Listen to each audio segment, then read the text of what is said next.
right? Now to go to my computer here, go to my channel so I can watch chat and make sure no gremlins say anything they're not supposed to say. Hey, there we go. I'm actually shocked. It's picking up my natural microphone, my Discord microphone, and my party chat microphone simultaneously, and there's zero echo. I'm shocked. Xbox did good with that firmware update yesterday.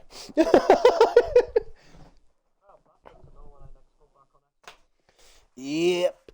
I'm actually getting ready to... I've got it brand new. I literally just bought it a month ago, brand new, in the package, still factory sealed. Xbox Series S, but it's only a 500 gig hard drive. So now I'm actually considering, well, if I can English, by upgrading to an Xbox Series X, 1 terabyte.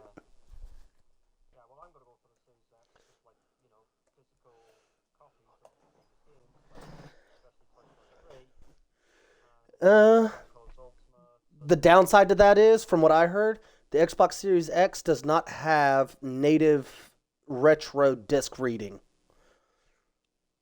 It's only backwards compatible with digital, basically, from what I heard.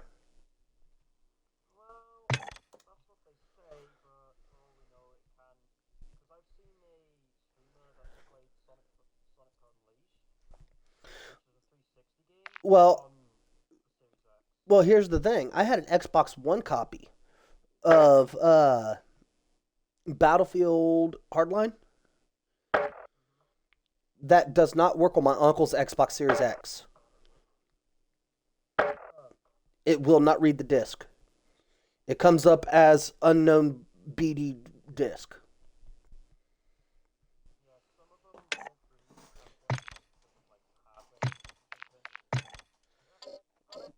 I don't know, but they need to fix it. Ooh, frangible or overpressed?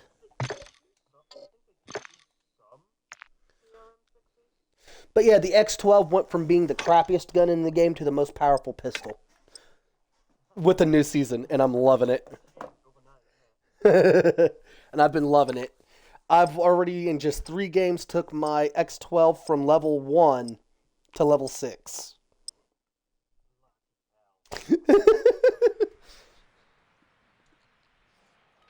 And I'm already working on my first camo challenge for it, and it's not even maxed out level yet.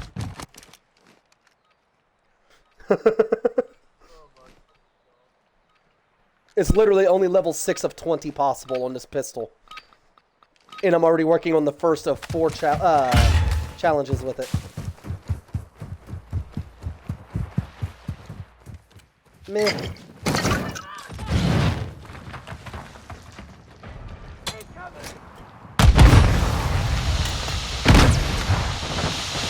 Fucker threw my own grenade back at me. Ow. That was a Simtex. They did not like me holding down Bravo single-handedly.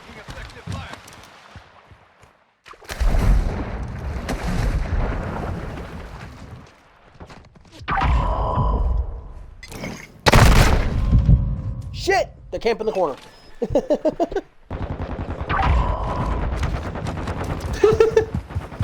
It's called Call of Duty for a reason.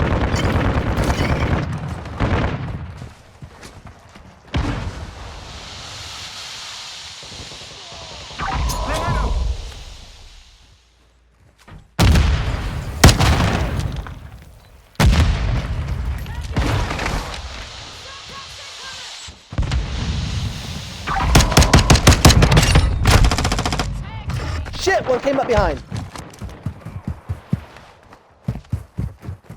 Cold blood activated. Duh.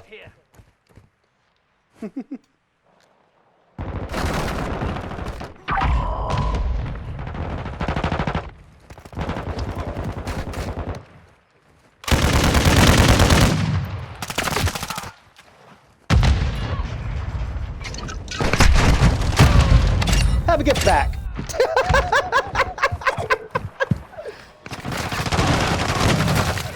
They messed up. They threw a frag grenade at the Gremlin. So I picked it up, threw it back. I gave him the Kevin Hart's treatment.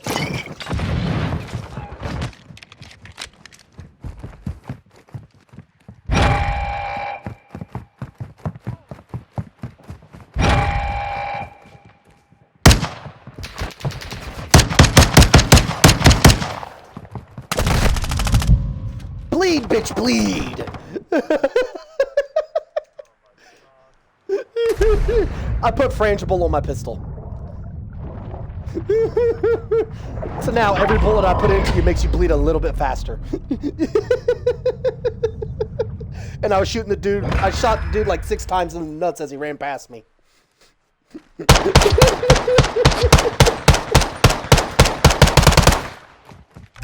I find that hilarious. I find it hilarious.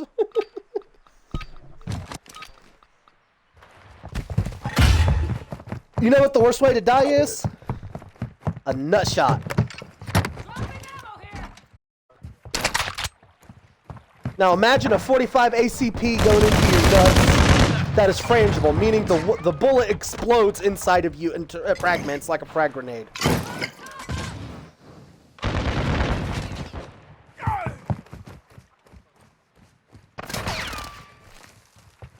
Not necessarily.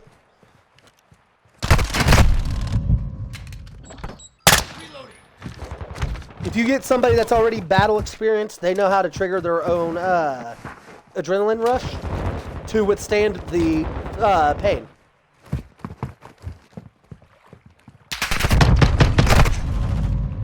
Bullcrap! Oh, you good? Okay, that's it. I'm done being nice.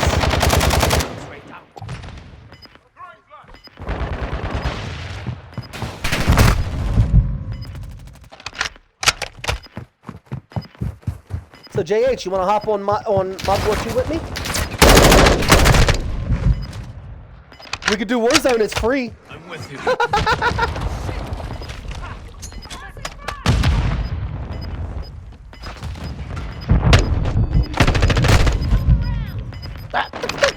How did he get in behind me?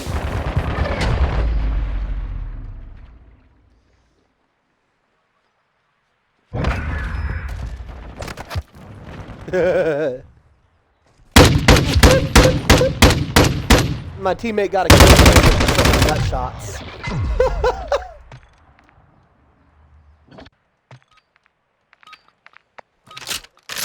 Mod War 2 is not 200 gigabytes. It's 126.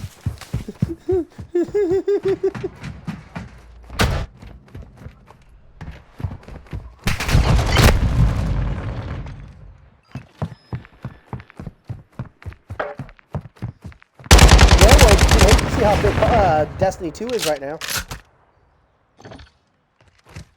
180 gigs.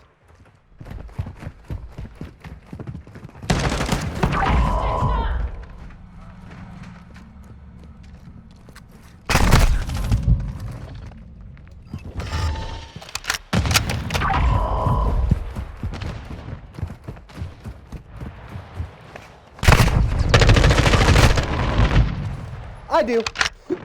Nobody else remembers how big the original Mod War 2 was? When it shut down? That base game by itself, when it closed down, was like almost 100 gigs.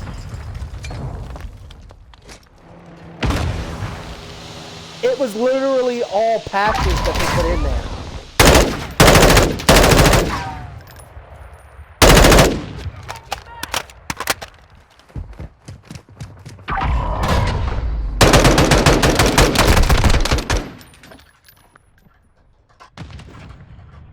Last night's update for the new season was 36 gigs, 35.9. That was compressed considering everything they just put in. They literally just pulled a Fortnite to the entire Warzone map. They just reskinned Warzone 2 has a whole new map.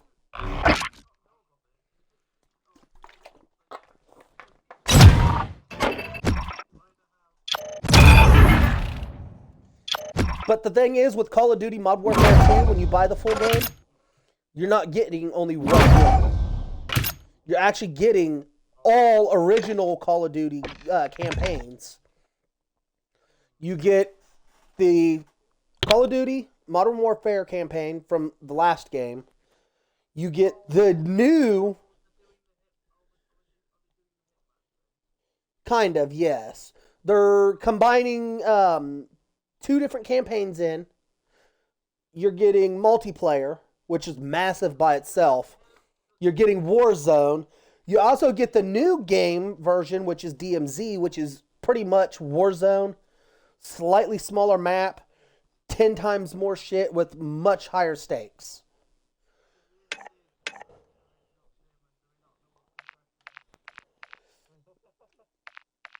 So, yeah, for 180 gigs, you're doing good.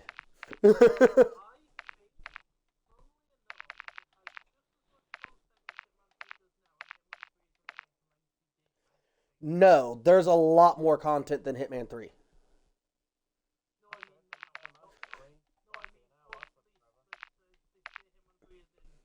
Yeah, I'm saying the full content of Hitman 3 is about half that of Call of Duty. After last night's upgrade, yeah, literally. They just brought back hardcore. They just brought back invasion. They just brought in ranked play, siege style ranked play. They have career and rewards now. There's veteran raids. There's raids. There's all sorts of stuff now. They just well, you also got to think.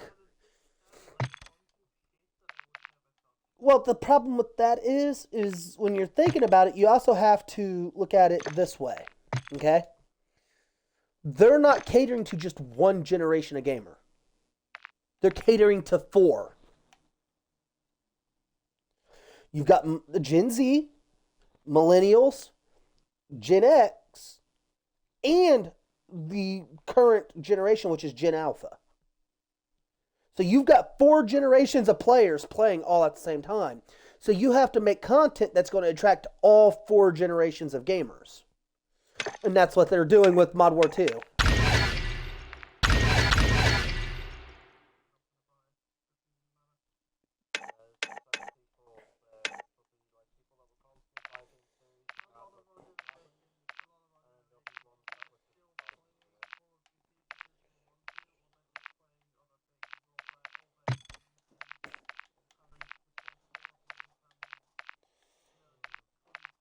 And crotch goblins are for losers.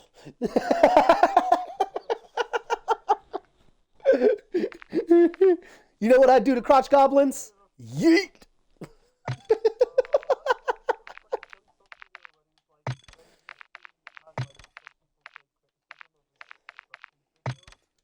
Hey, just remember, guys. Just remember, guys. Michael Jackson did it first, so it's okay.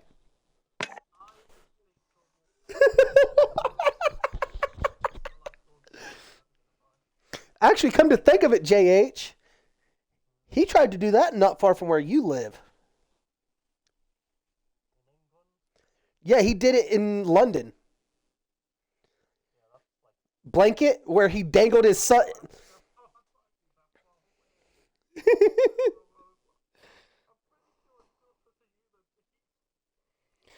It's closer to both of y'all guys than it would be for me from Washington, D.C. to here.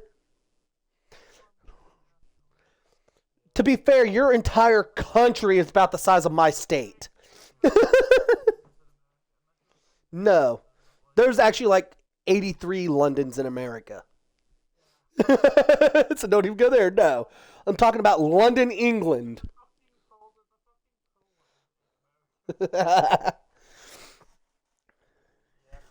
There's also an Erie in America. Actually, New England is the original 13 colonies. The states that make up 13 colonies makes up that. That's just like a generalization of a region. Like we've got New England, which is pretty much our entire East Coast north of Florida. And then you've got the Midwest, which starts in Ohio and goes over to the other side of the Mississippi River. And then you have the West Coast. What are you talking about? Everything's Ohio.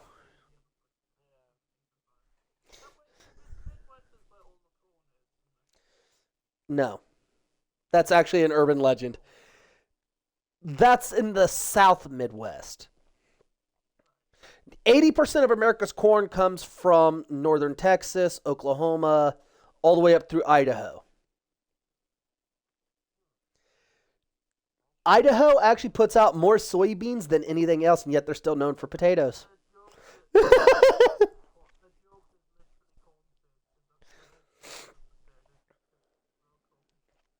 Pretty much. That's what Ohio was there for like a good 30, 40 years. But Ohio's actually the new tech center of America starting up. Well, the thing about Ohio is we don't grow corn here that often anymore. Yeah, we have corn farms, but it's not as much as people think. Um, Most of what Ohio puts out now is technology. We have Intel just bought a third of a county recently, and they're building this super center over here. Google just bought a massive chunk of the state capital, Columbus, uh, of the north end for them to put a factory in. Apple bought a big chunk of land just to the south end of Columbus, right by Rickenbacker Airport, which is a military airport and museum for the Air Force. And then Apple has a factory out on the east side, near John Glenn International Airport. So, majority of what Ohio puts out now, outside of criminals and drug addictions, is technology. That's Ohio's three exports: criminals, illegal narcotics, and technology.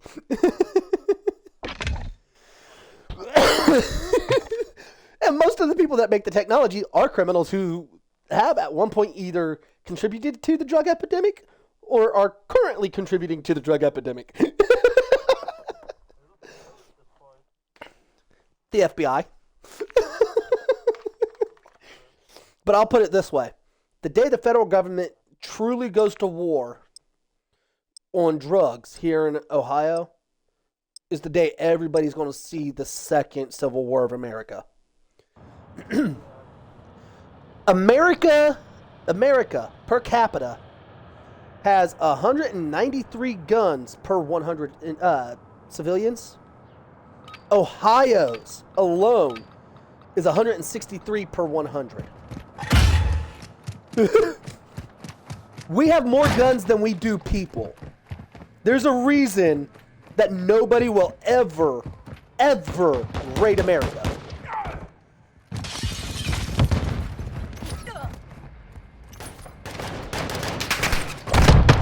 Try like every person in America has 3 guns. In comparison. And that's not even counting military, law enforcement, or government officials. That's just citizens.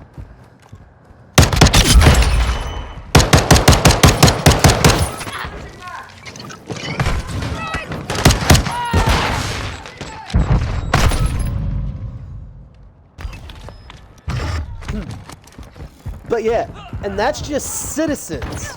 That's just standard civilians. That's not counting military. That's not counting police officers.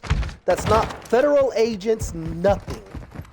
Nobody in an office issued and paid for by the government is counted in that. That's just random citizens like you and me.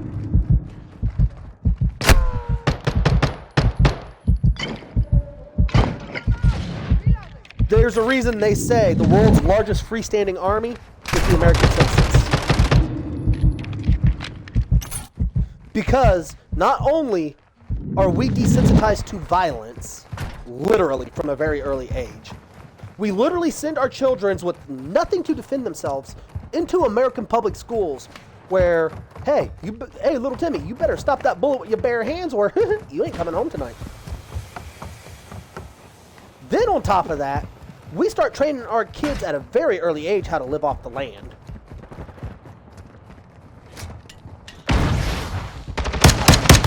Oh no, I'm talking mountains, deserts, tundras.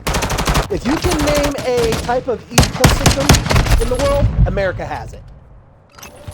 At least twice. We have 3. Florida, called the Everglades. You forget about the state of Washington is 2/3 federal rainforest. Everybody cares about the state of Washington. The whole northern 3/4 of California is a wildlife reserve, literally. Rainforest, to be specific. The redwood forest, the last one on Earth, is California. Northern 3/4 of California and the southern half of Oregon. So yeah, and that's not even counting our national forests. That's just our rainforests.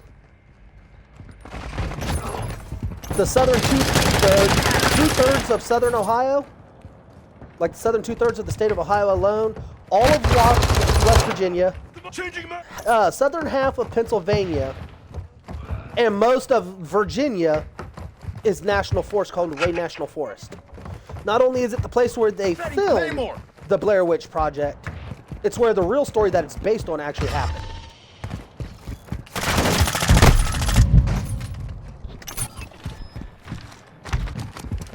It's also the forest that the Texas Chainsaw Massacre movie was filmed in. It's also where they filmed the movie Annabelle. If you can name a forest scene, chances are it was filmed in southern Ohio. My mom grew up in the house that they filmed Amityville Horror in. The original Amityville Horror house. Not the real life one, but the one they actually did the movie in. Like they actually made the original movie in. My mom grew up in that house. I'm probably about 4 miles from it now.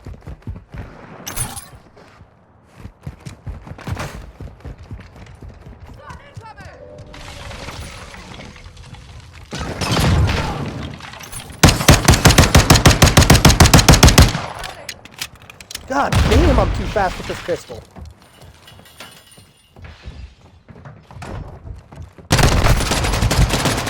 Is it bad I can fire this pistol almost as fast as an M4?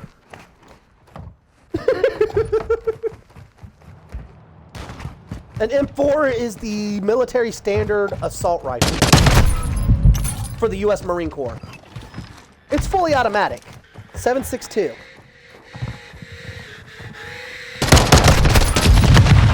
And I'm running around with a semi-automatic pistol, and I'm able to pull my trigger so fast on my controller that it fires almost as fast as that.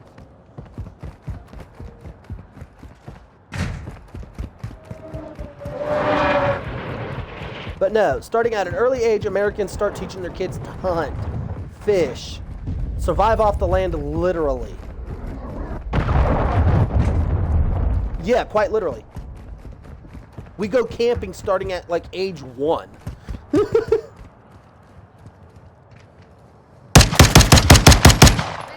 No, what you call camping, I call glamping. When I say camping, I'm talking about going out with nothing more than a knife and a hatchet and a fishing pole. Everything else you make.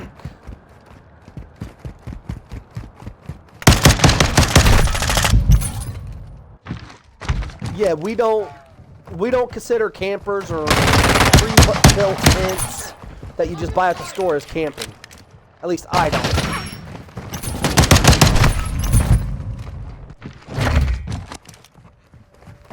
Yeah, that's a camper.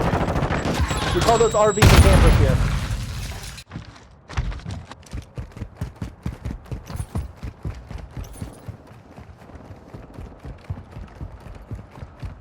Covering your 6. Yeah. Well, in America, we have 3 different types of camper. There is the third wheel, which is literally just 2 wheels and a small pop-up camper and built into it. Looks like a covered trailer. Then you have campers, like full-sized campers, look like giant metallic Twinkies, painted silver. They're not motorized, but they usually have air conditioning and internet and all of that on them. And then you have actual motorhomes. And then anything over 16 feet is classified as a RV or a recreational vehicle.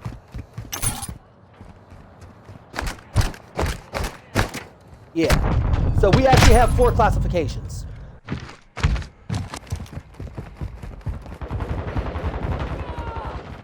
Yeah. Which, that's the pop-up camper. Yep. That's just a third wheel. They're usually made out of flatbeds.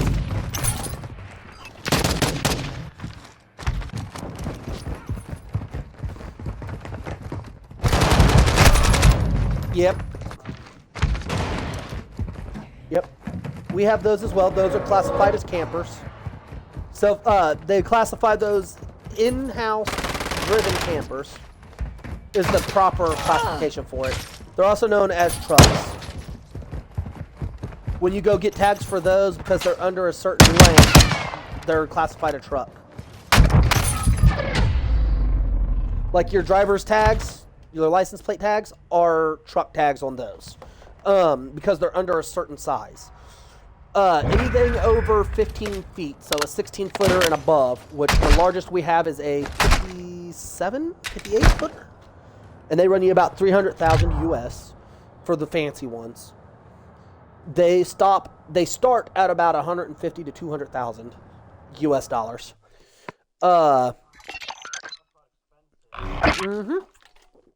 That's brand new though. For used, they'll run you about 100,000 for one of the fancier ones. About 50, 60,000 for a used crap one, like a Winnebago. But for those, you have to have a CDL to drive it, which is a commercial driver's license. What semi-drivers have to have if they're over 15 feet. For any camper smaller, yeah. Anything smaller than 15 feet, you have to have a Class A with a chauffeur's license.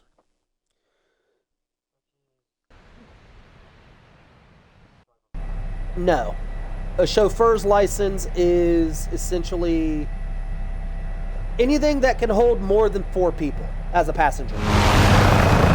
So if you drive a limo for a living, or a school bus, that's the kind of license you have to have. Public transit, basically, is the license you have to have, and it has to be a Class A with it. Because you can get a chauffeur license on a Class B. Limo drivers just require a chauffeur license, which is a specialty license that allows them to transport other people.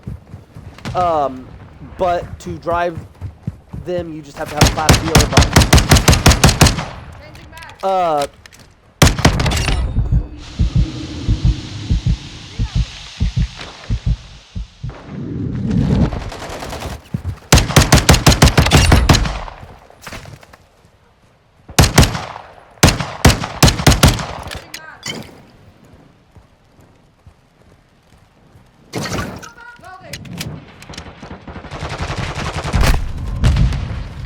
Okay. Yeah, here we have... Yeah. Oh, you're talking about the short buses. Yeah, we got those too. You just require a standard Class B license and a chauffeur's license.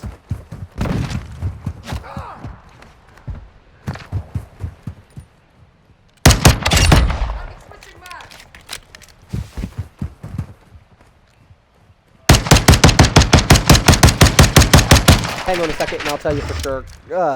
I'm in the middle of a good fight. Woohoo! That was close.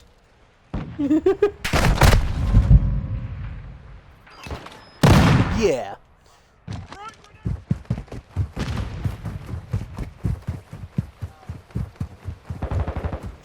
Right, non-industrial vehicles. Yeah, that's a Class B. To drive a... Okay, so in America, the way that works is that would be a standard Class B license. That's a standard driver's license. A Class A is the next one up. That allows you to drive any non-industrial vehicle, like anything smaller than a semi, basically.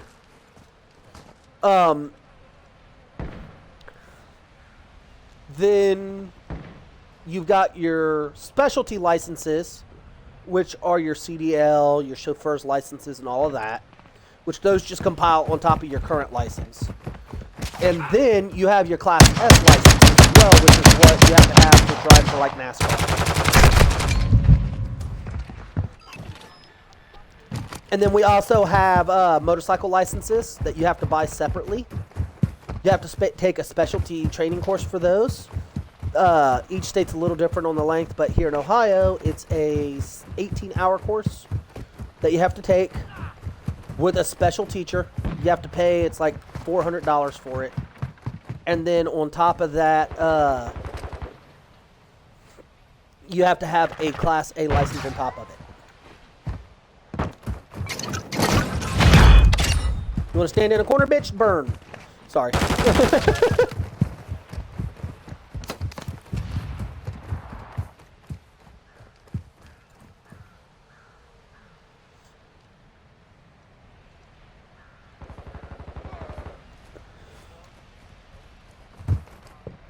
Right. Like, we have subcategories as well, like how you guys do. Just, there's no sense in going into all of those. Because there's like 80 different licenses you can get. Because once you get into your S license, you've got your SAs, your SBs, your SCs, SDs, your double S, so on and so forth up through. The more dangerous of a racing type you're going to do, the higher requirement you require for a driver's license. Like NASCAR, you require a Class SA, which is your standard driving racing license. For the NHRA, which is professional drag racing, you require a specialty license for that, which is your Class SB. It's a little bit higher, a little more difficult to get because they do vet people via criminal background and so on. Because you're driving, $500,000 car. Then you've got your SC and above, which is your SC, SD, and SE licenses, which those cover everything short of supercars.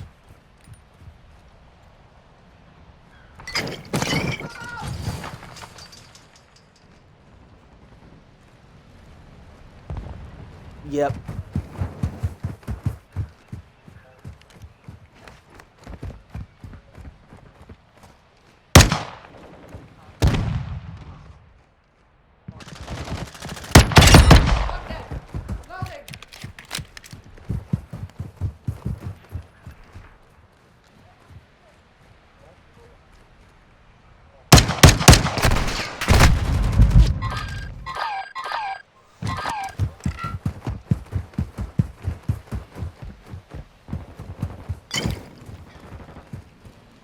Okay, yeah, we don't have that.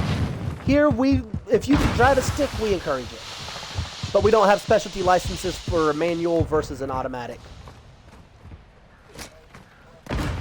But we do have a moped license that you have to have in order to drive any moped or anything smaller than a 150cc, I think it is. So anything smaller than a standard Harley Davidson. Motorized, which that's your ATVs, your UTVs, your riding tractors, anything like that you want to drive on the road, you have to have that moped license for. A motorized bicycle, if it's a gasoline powered engine, you have to have a moped license.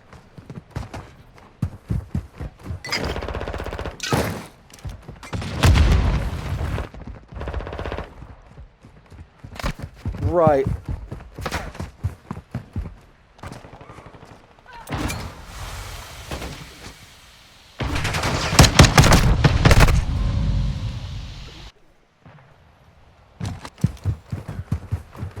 Okay. Like industrial.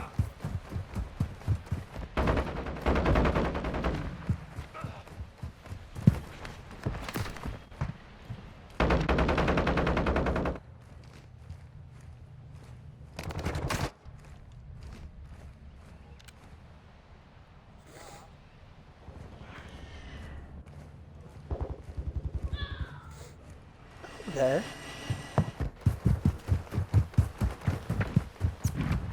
Here you just have to have a standard driver's license for the car itself. We don't care about trailers. As long as you don't have stuff hanging over them, and you've got to put a red flag on it. We're pretty lenient on towing capabilities because, you know, American trucks are usually used for industrial grade labor, even though they're privatized vehicles. They're not corporation vehicles.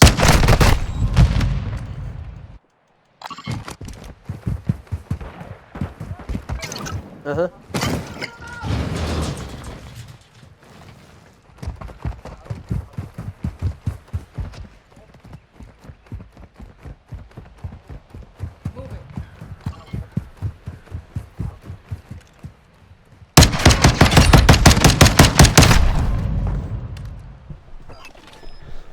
Oh, nice. But yeah, get this. But get this, JH. First time ever, I never even linked Discord to my Xbox yet. It let me join your Discord chat.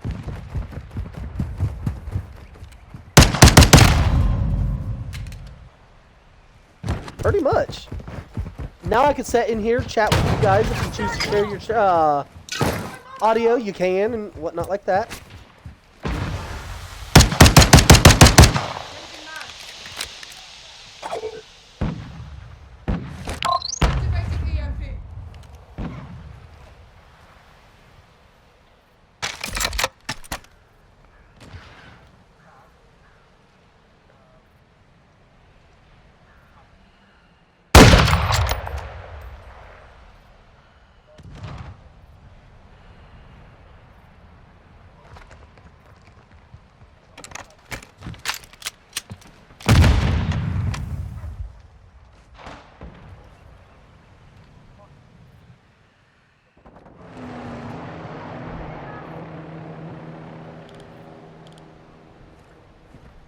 Okay.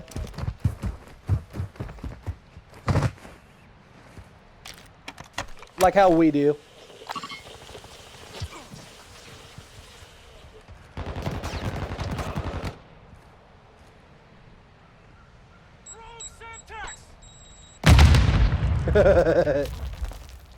Well, you're welcome to join on mine.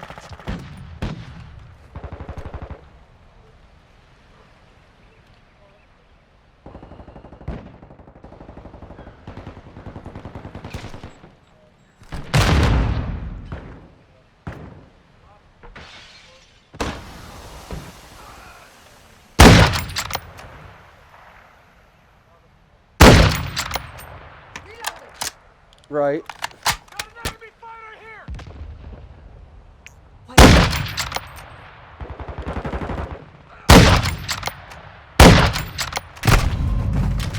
Ah! They were better with the sniper than I was.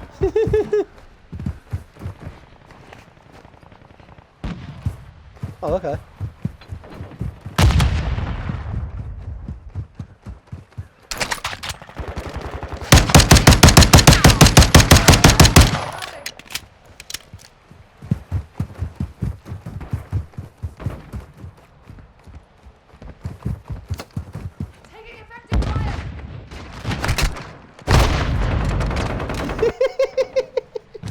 I just gremlined the hell out of that person.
Oh,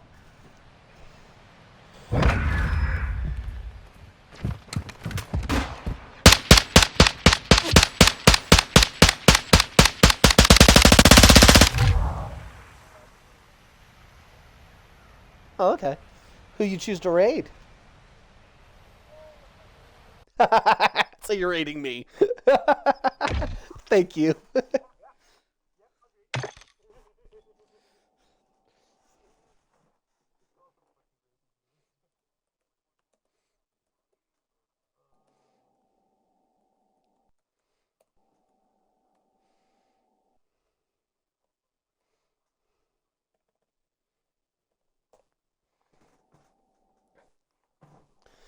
There you go. Thank you for the raid.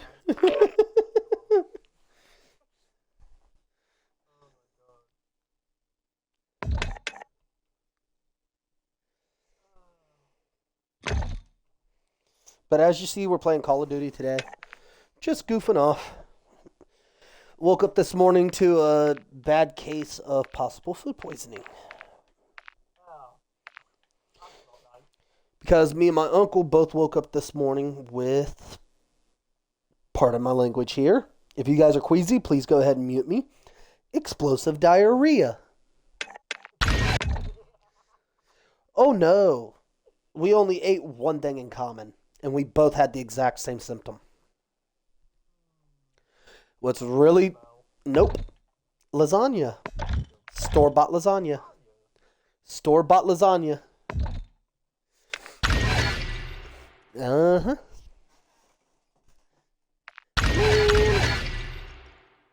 Why is this on... Okay, there we go.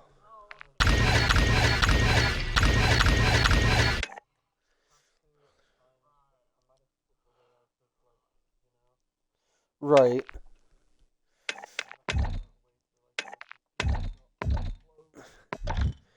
Buy a new one?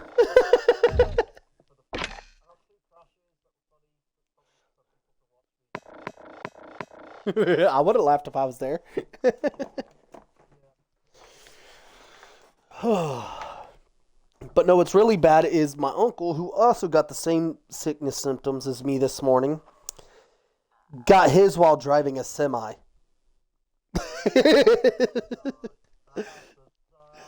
Yeah.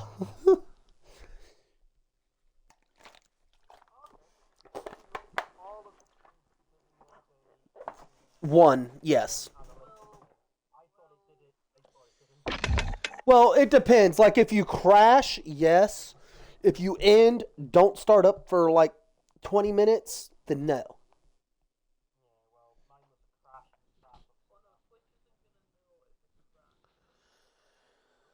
Well, if you set it up to where it's got the 30-second timer thing, as long as you have that on and you don't go offline for like 20 minutes, you're fine. It'll lump them all into one big stream. Where if you go offline, you stay offline for like 15, 20 minutes for whatever reason. Like, say you take a lunch break and then you come back, it'll send you two separate analytics. But yeah, they did fix that a while back because a lot of people was complaining about that because it hurt their 30-day analytics going towards partner and affiliate.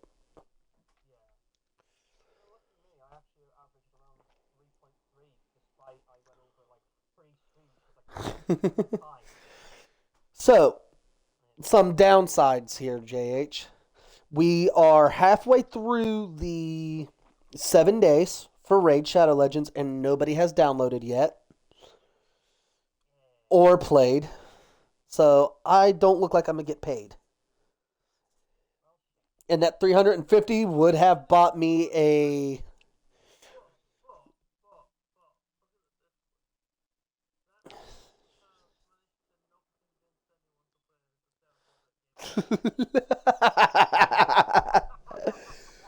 But here's the thing. I was really like leaning onto that to put into a bank account towards a new computer to use on stream. One that can actually handle streaming capabilities. Yeah. Right. Because I could, with $350, in all honesty, I could go up to Walmart, buy a mid range gaming desktop tower. And I would only be like $20 short of that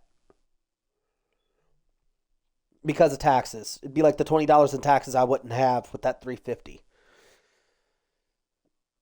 So I'm gonna have to reach out to a couple of friends and see if they can do it on an alt account for me. Well, I don't because they're paying you to advertise their game.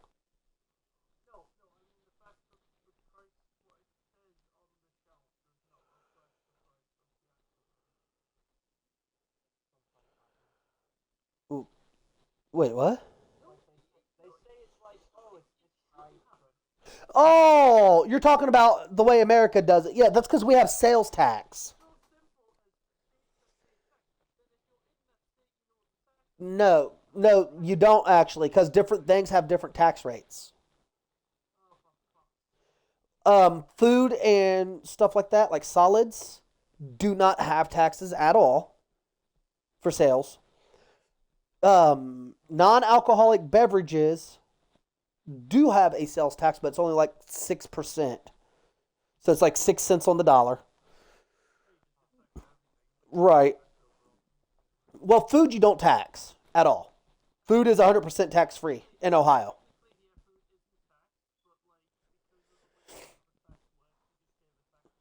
Right. And then well, then you've got your electronic taxes here in the US.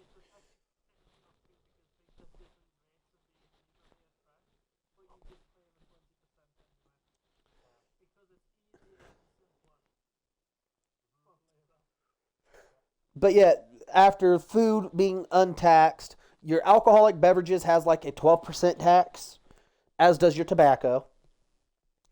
Um Cannabis sales tax is like 30% between state, federal, and county taxes.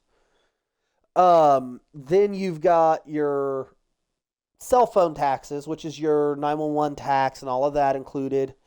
That's like 10 cents on the dollar for all taxes for a cell phone. Then you have your non essential electronics taxes, which puts it from the federal and state sales tax of 7 cents on the dollar to an essential electronic would be, for example, a refrigerator, microwave, stuff like that. Stuff you require in order to survive. A non essential would be like a TV or a computer or a video game system. We've got radios for that. We've got cell phones for that. Well, yeah, we've got radios, we've got smart radios, we've got antique radios. You name it, we've got it here in Ohio.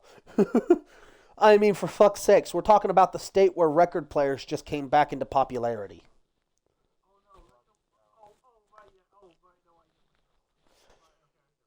No, I'm serious. Like, actual vinyl records just got back into popularity like 6 months ago.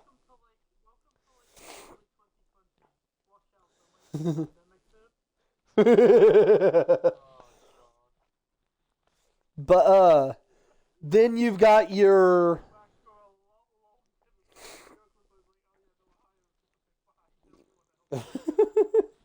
no, I wasn't actually making a joke. I was just explaining something.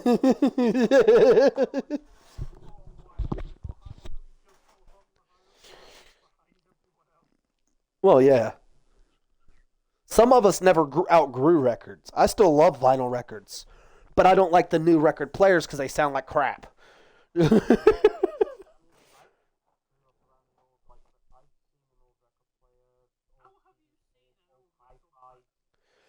I'll put it this way: I had a 1962 model. That's the model year. Hold on, Nat. Hold on, Nat. I had a record player that was manufactured in 1962. That was a DJ's turntable in my bedroom in high school. I had a $500 highly collectible 50-year-old record player before I had a TV in my room. Yeah. You want to know what my first TV was? You remember them little 10-inch screens that you'd stick into like the old minivans and stuff? The boob tubes? That was my very first TV. And it was in black and white.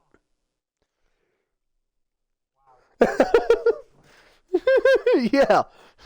I had one of those for my very first TV in my room. Before that, everything was in the living room.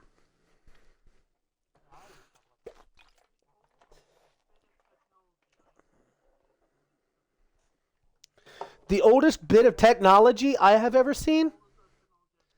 Dude, you're making me feel ancient here. I remember when the Genesis came out. I bought my first Sega Genesis when I was 5.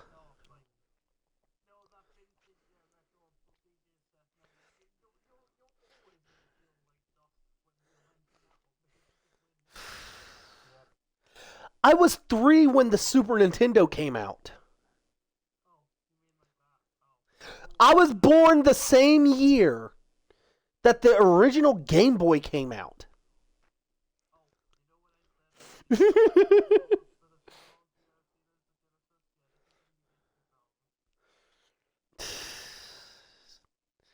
These young whippersnappers, JH, they just have no respect for the old school.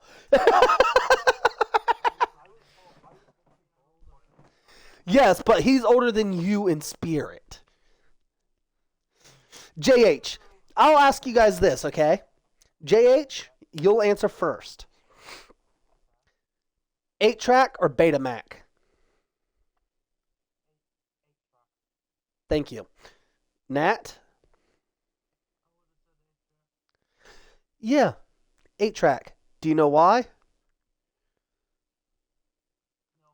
8-track was specifically designed to be a cartridge for audio only.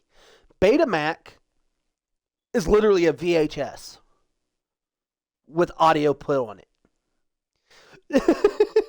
That's literally the difference. One is limited extremely tightly to exclusively audio. The other is capable of doing audio and visual. Which a lot of people didn't know back in the day. The Betamac actually became the VHS.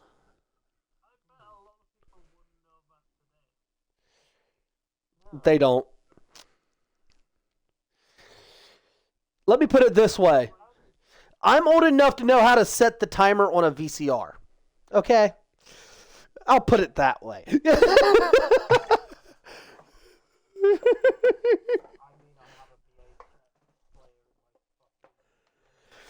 Okay, let me put it this way. When I was 5 years old, Barney was just now getting its very first movie on VHS. Hey, JH, I got something for you, bud.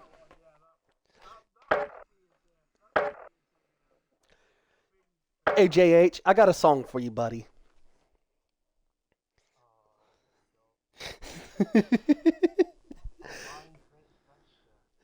I love you. You love me. I'm not going to do that to you. I'm not going to actually do that to you. It's the movie where they introduced Baby Bop and TJ.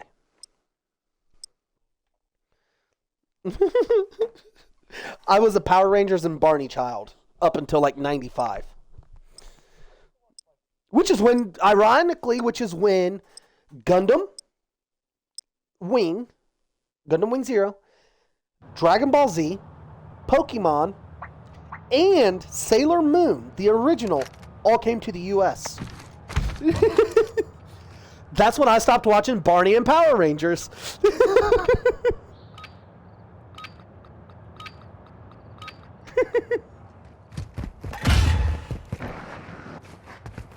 And yet, they were some of the best stuff to ever exist in America. They literally are what brought anime to America. If it wasn't for them, we would not have Speed Racer, Astro Boy, nothing like that anymore. No, it would not have got popular here otherwise. Motherfucker, I just closed that damn door.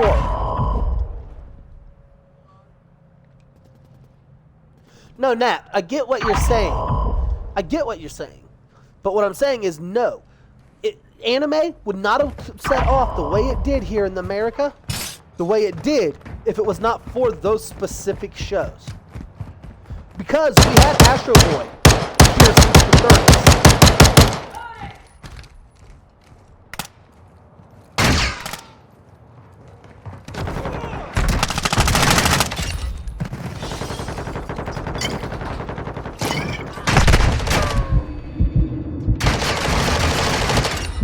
Hang on. Yes, I got it! JH, did you just watch that? I turtle shelled a guy into a Molotov.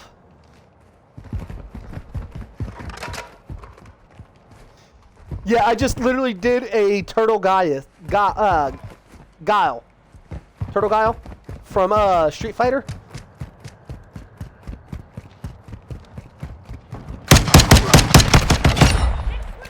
Hey, you're welcome to join on me. JH will tell you I love having the community join me in games. Don't I, JH?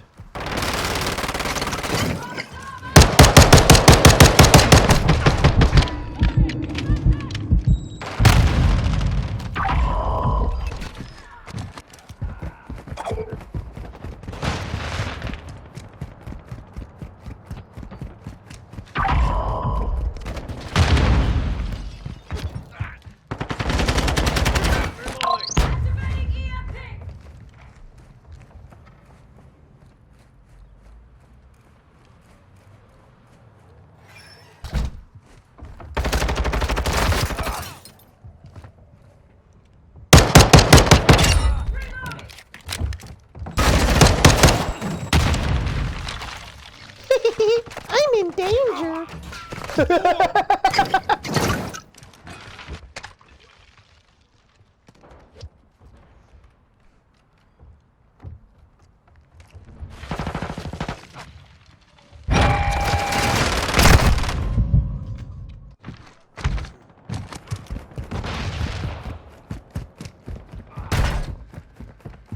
But yeah, JH, did you go back and see that clip that I was talking about? The turtle guile technique I just used on the guy with the Molotov and the riot shield. Did you watch that as you clipped it? That was funny, wasn't it?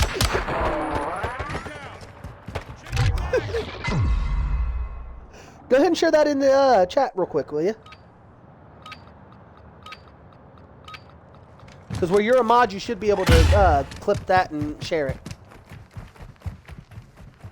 Because I have links excluded to only myself and mods, but I set it up to where Twitch clips should be able to be posted by anybody.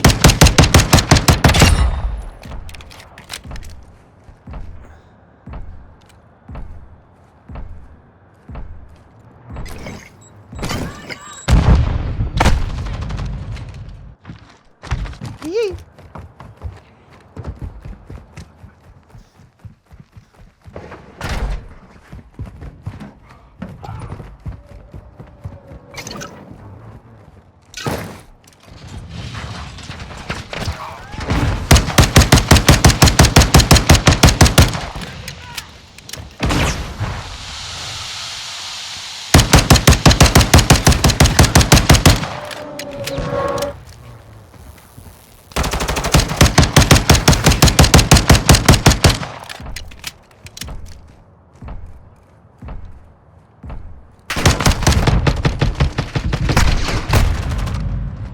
Damn, I ran out of ammo.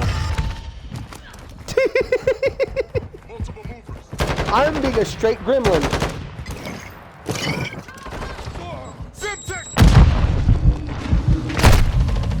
Ah!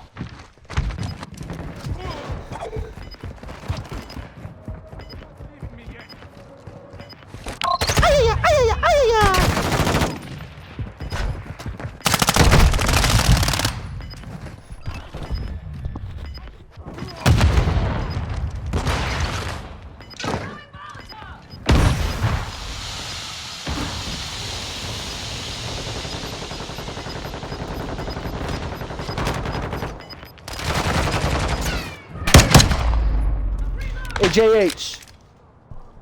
JH. JH.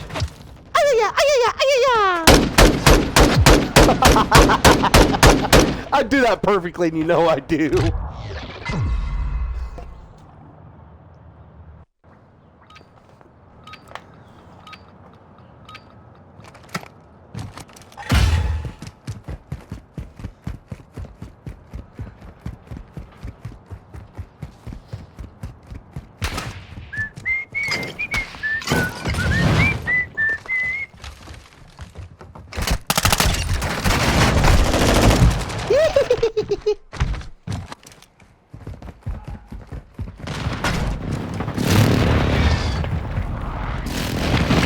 Was I just really running on a freaking banister? I am.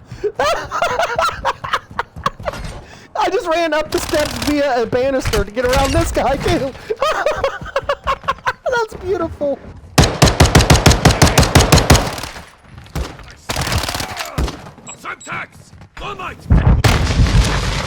Ah, thermite got me.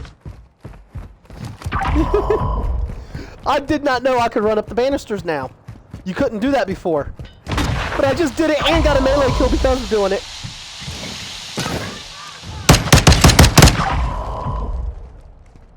You seem a bit toasty.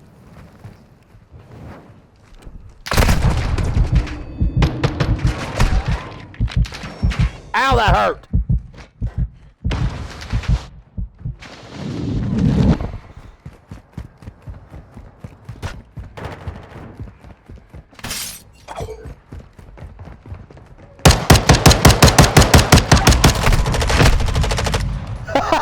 I made him mad.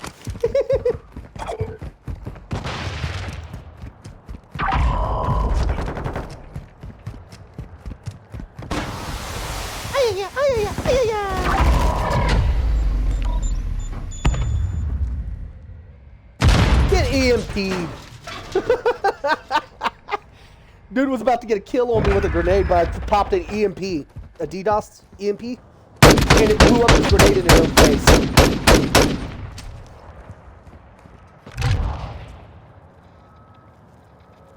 Oh, nice. Hey, I was top of my team. Ha ha. Oh, talk about George Washington? Yeah, that's President's Day.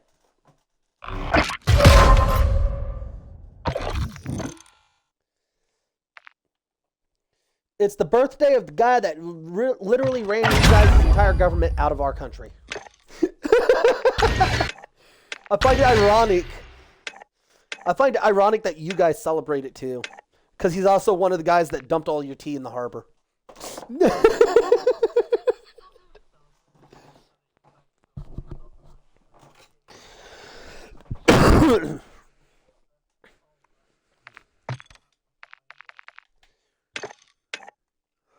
Well, the main thing it affected there was your guys' reach. Like, governmental reach.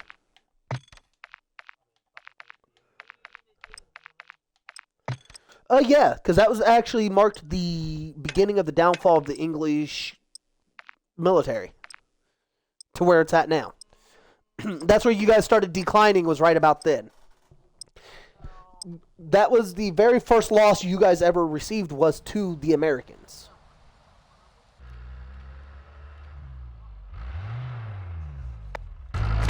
No, that was just a catalyst.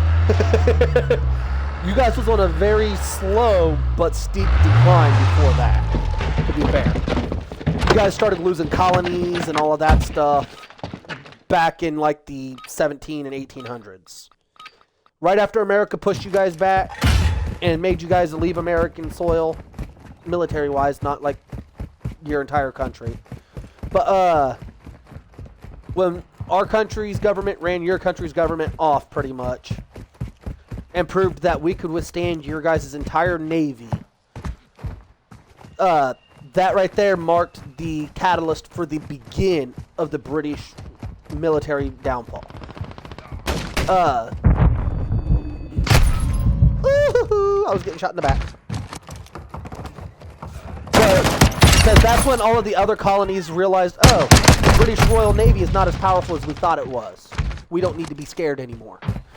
And that's where everybody started standing up to, back then, what was a corrupt Navy. Historically speaking. Y'all's Navy was really corrupt. It was power hungry. Mostly due to the officers in charge were mostly royal. Well, not royal, but noble or noble aligned. And they thought they was better than everybody else back then. Which, back then, a lot of militaries was like that. And that's why America was so different and everybody doubted that we could do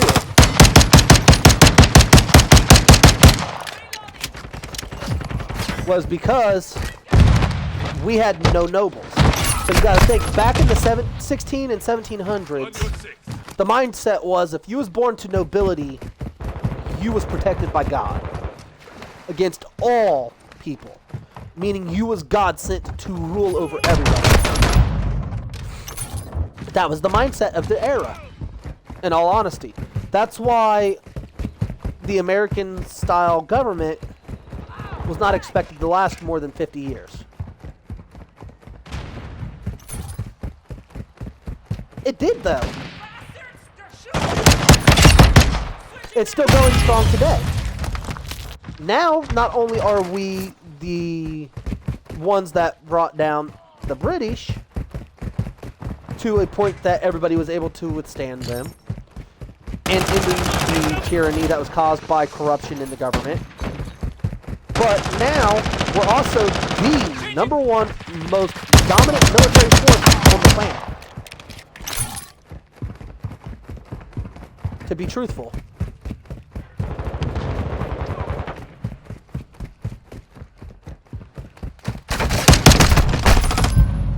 I'll put it this way, okay? America has the most nukes. America has the most guns, the largest navy, the first and second. Hold on, let me finish. We have the first and second largest air forces on the planet.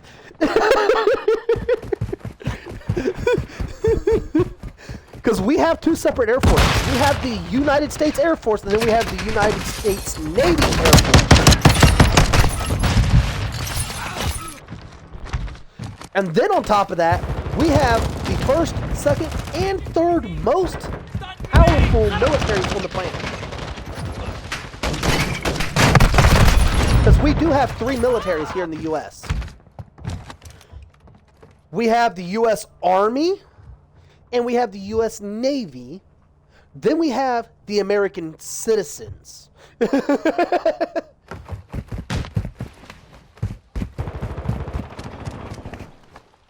We, citizens of America, are the largest, by mass, by number in other words, freestanding military on the planet. And yes, we are highly trained and very well trained. Almost every citizen in America has taken a gun course. Almost.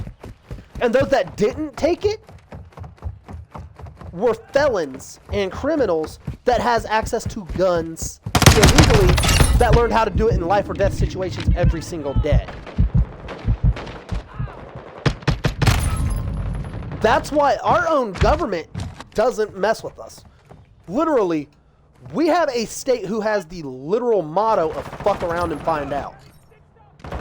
And we turned it into an art form. That state, it's called Texas. Texas per capita, to be fair, Texas per capita, meaning per 100 people, it's 3 guns every human in Texas. In Texas, it is literally a mandatory gun ownership. Every household is required to own at least 1 gun. In Texas, you can own an M32 rotary grenade launcher.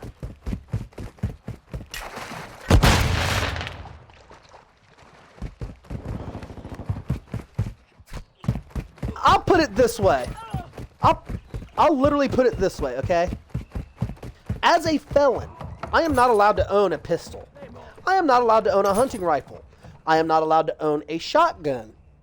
What I can own, flamethrowers, any rocket launcher, M32 rotary grenade launcher, crossbows, swords, knives, daggers, bow and arrow, snare traps.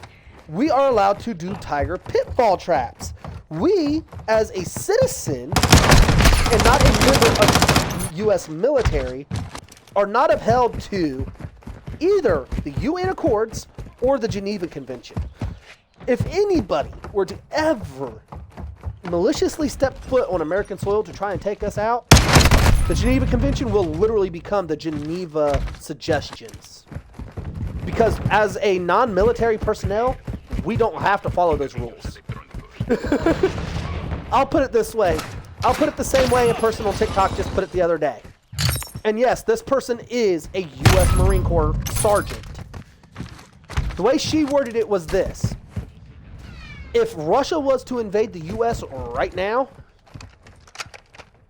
the Geneva Convention would become a checklist of things to do on every American's fridge. Yeah. That's our state of mind. Even our most liberal, anti-gun person agrees with that sentiment.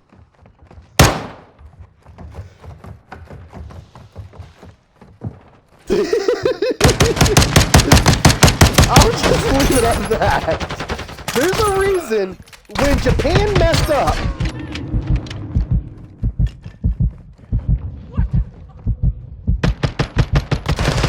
Oh, FBI talk to me every day. I just got off the phone with them at 3 p.m. Eastern Standard Time. Literally, Nat. No, I'm serious. Because of my education, I am required to hold a weekly briefing with my federal handler. I'm a certified ethical hacker. I'm on 3 different watch lists as a potential threat to the U.S. government. Because of my knowledge of computers. I'm not. I'm dead serious. I am ITSA certified, which includes certified ethical hacker and cybersecurity specialist. Basically, if there's an electronic on this planet, I know how to hack it. Now, do I hack it? I don't.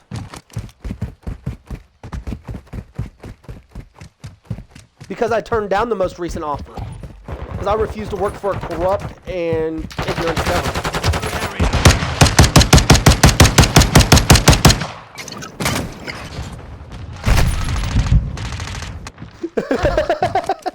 I literally just turned down a job at the Department of Defense.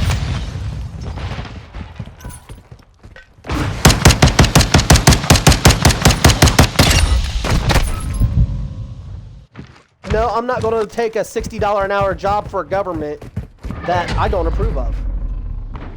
In all honesty, I've been trying to leave the United States. But as a felon, that's really difficult.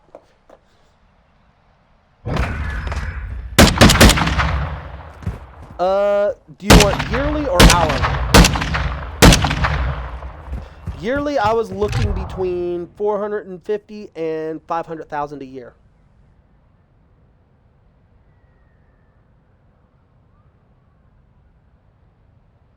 If I wanted it, yes. And I refused because I don't want to stay a U.S. citizen. I'm actually working on getting out of the U.S. Because I don't approve of things that the U.S. government's currently doing. There's stuff the U.S. government is doing that I cannot speak about in a public forum, such as Twitch, that I do not approve of. Namely, certain things military-wise. And that's why I refused the job, because it does not align with my personal beliefs. I'm one of those people that I will not work for a company or an entity that I do not approve of. I've had a chance to go work at Apple. I said no. I had a chance to go work at Google. I said no. I've been offered a job by Microsoft recently. I refused it. Because they all have the same style of predatory practices towards the ignorant.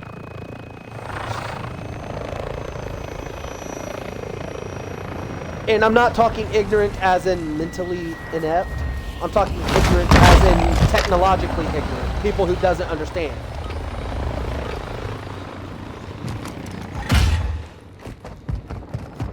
Exactly. That's why I don't want to be in the United States anymore, because that's literally all it is. It's a predatory state.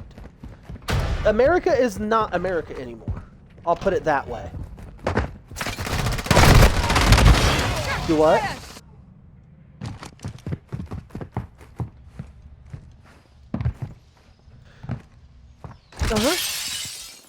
There's two nations I'm looking at, and I'm not going to mention either one, because both of them have non-extradition in the United States. So in a pinch, I can flee to those nations and have zero repercussions.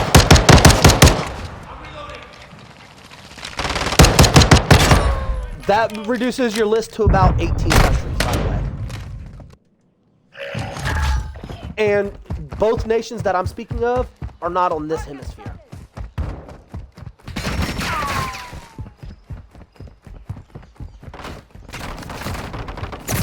So that reduces it to about 7 nations. No. I will not live in China. I will not live in Russia. And both of them have extradition clauses with the U.S., by the way.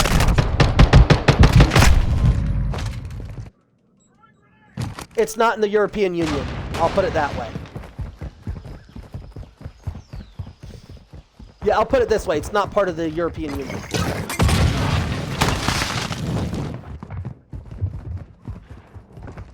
No. No, I'm saying it's not one of the European Union nations. I wouldn't. If you knew half the stuff that goes on here, just being Caucasian in America makes you a criminal now. No, literally, the way our government's going is literally if you're white, you're automatically a criminal. That's what it's getting to the point of.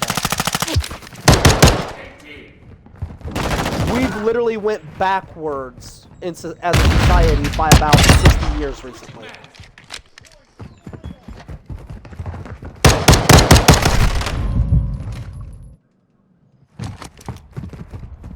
Well, what it went from was, okay, in the 1850s, we had the Civil Rights Movement, Martin Luther King, etc. Okay? By the end of the 70s, segregation was done. Everybody was equal except for women. By the end of the 80s, women had equal rights to men, meaning they were allowed to work full-time jobs, they didn't have to help from husbands, etc. So by the end of the 80s, everybody was truly equal, rights-wise. Well, in the mid-90s, a lot of minorities got it in their heads, oh, we're a minority, we don't count as part of the equality movement. And what that led to was a state of mind of, I'm not going to say what minorities,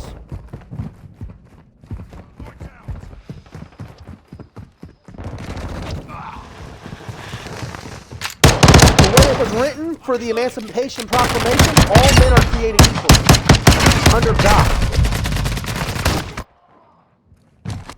No. Originally, yes. When we rewrote it after the Civil War, when all that ended, all men was 100% equal. Everybody was able to work free of charge. Everybody was able to vote. Everybody was able to own property. Everybody was able to own animals. Everybody was able to travel as they pleased. Nobody required a document to go from, say, Columbus, Ohio to New York City, New York. So literally everybody was 100% equal by the end of the 80s. There was no pay grade difference, nothing like that.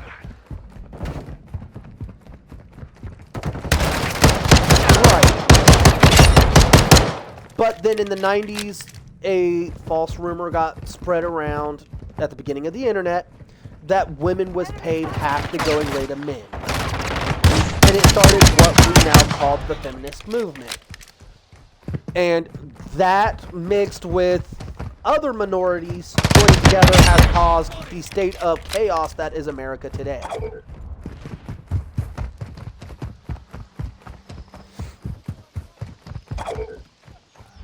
Right.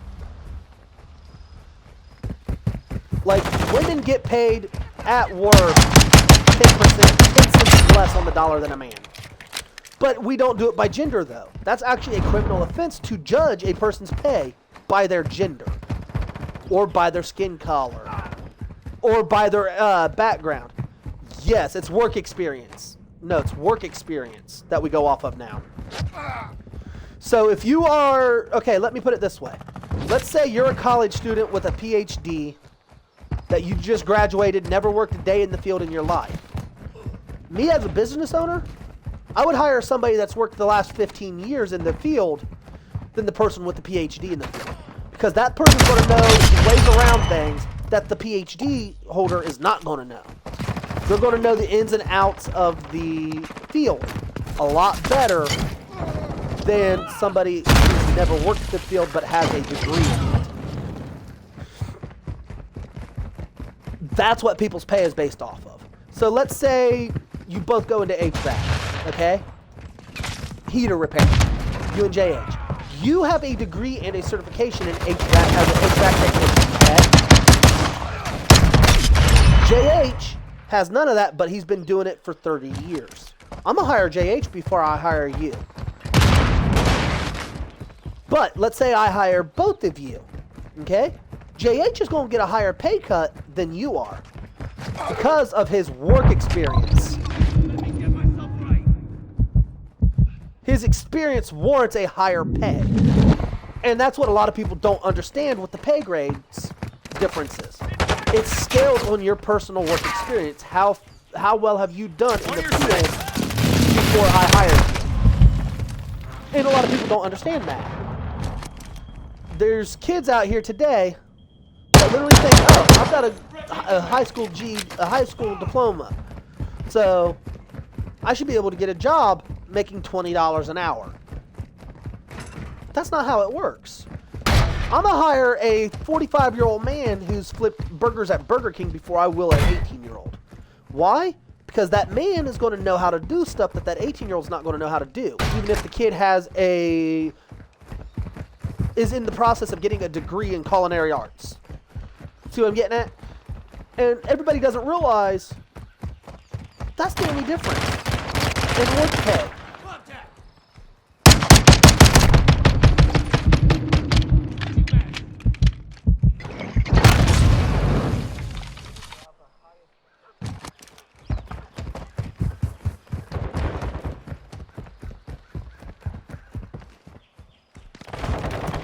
Right.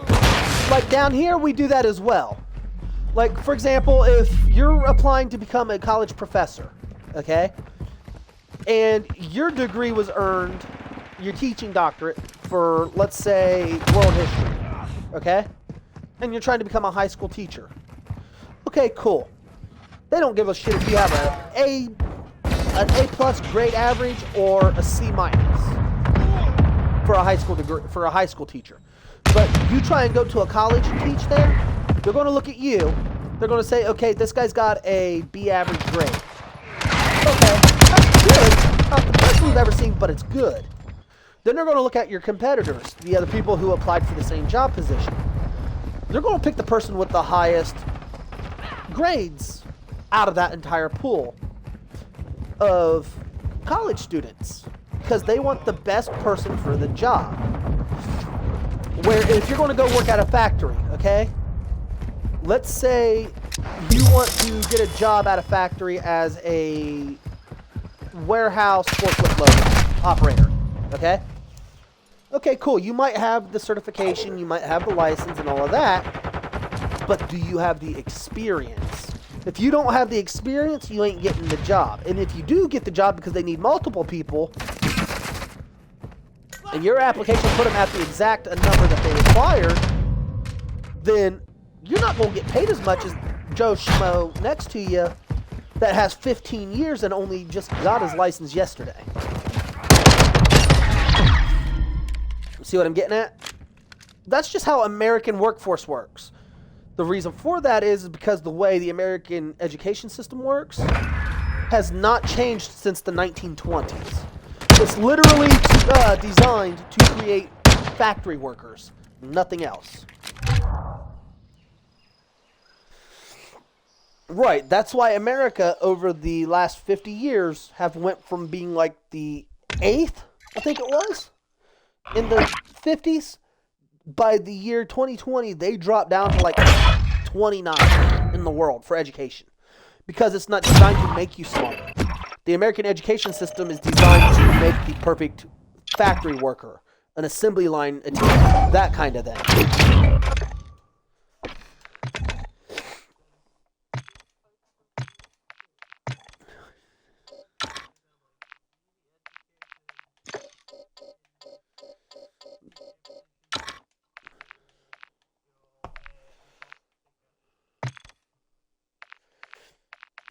We got a lot of that here too.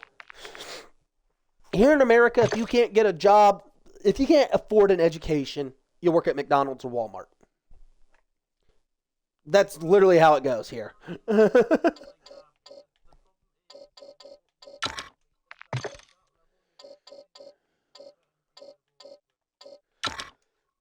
Well, yes and no. Here in America, we don't have that issue because cheap labor doesn't exist in America, literally. Um, and the reason for that is actually quite simple.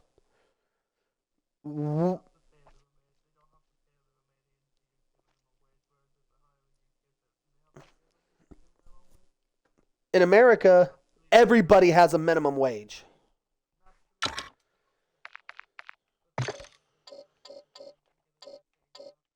Right. Like here in America, okay, the way our pay system works is the federal government sets a minimum wage.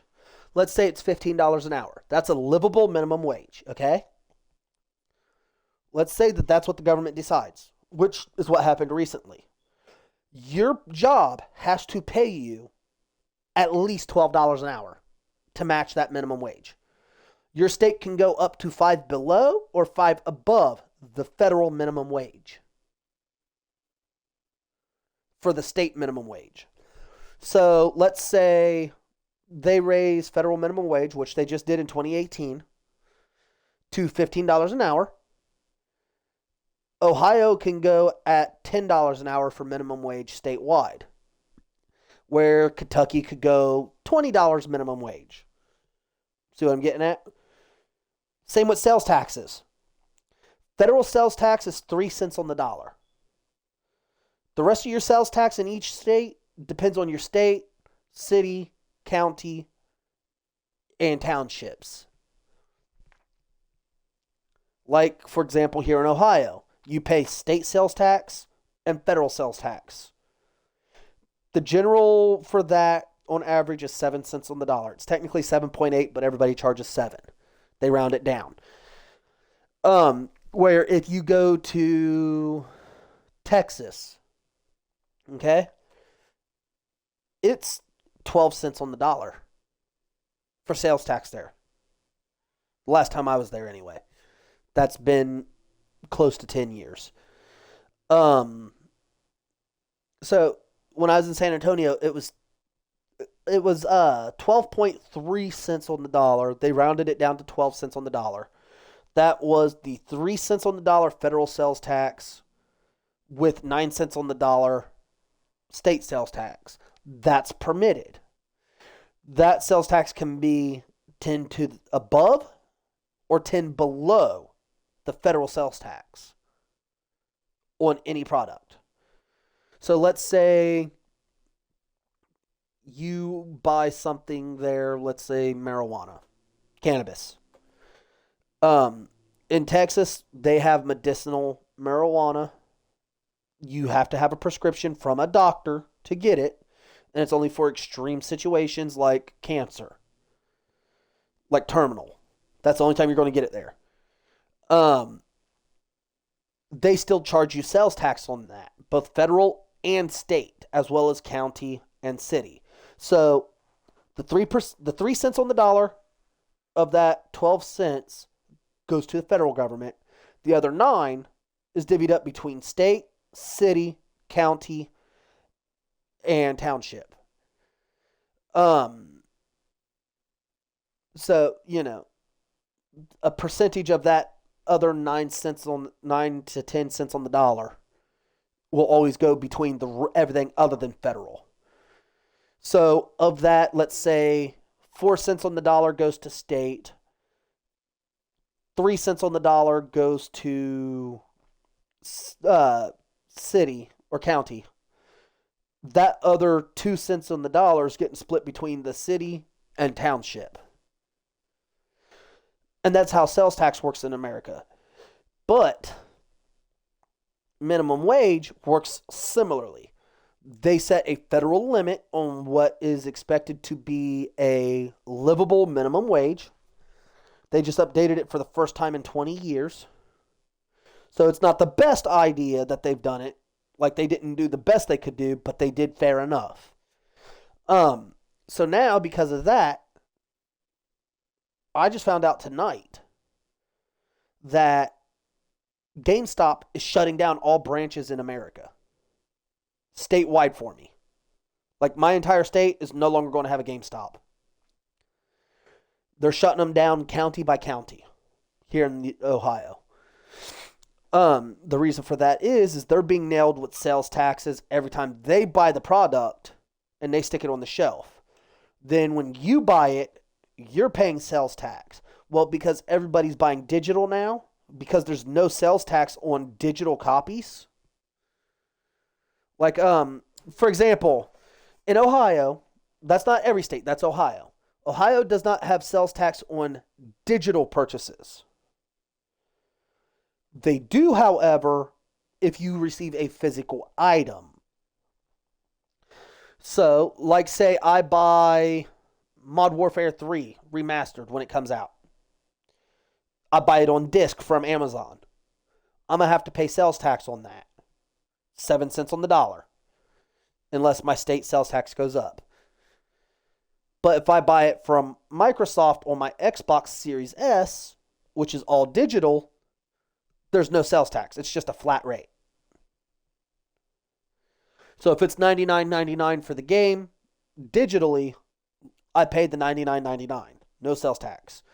Where if I buy it physically through a digital transaction, like from Amazon, I'd have to pay the 7 cents on the dollar. So that $99.99 becomes like $120. If that makes sense. So because of that price hike, they're shutting down stores because they cannot afford to pay their employees the new minimum wage.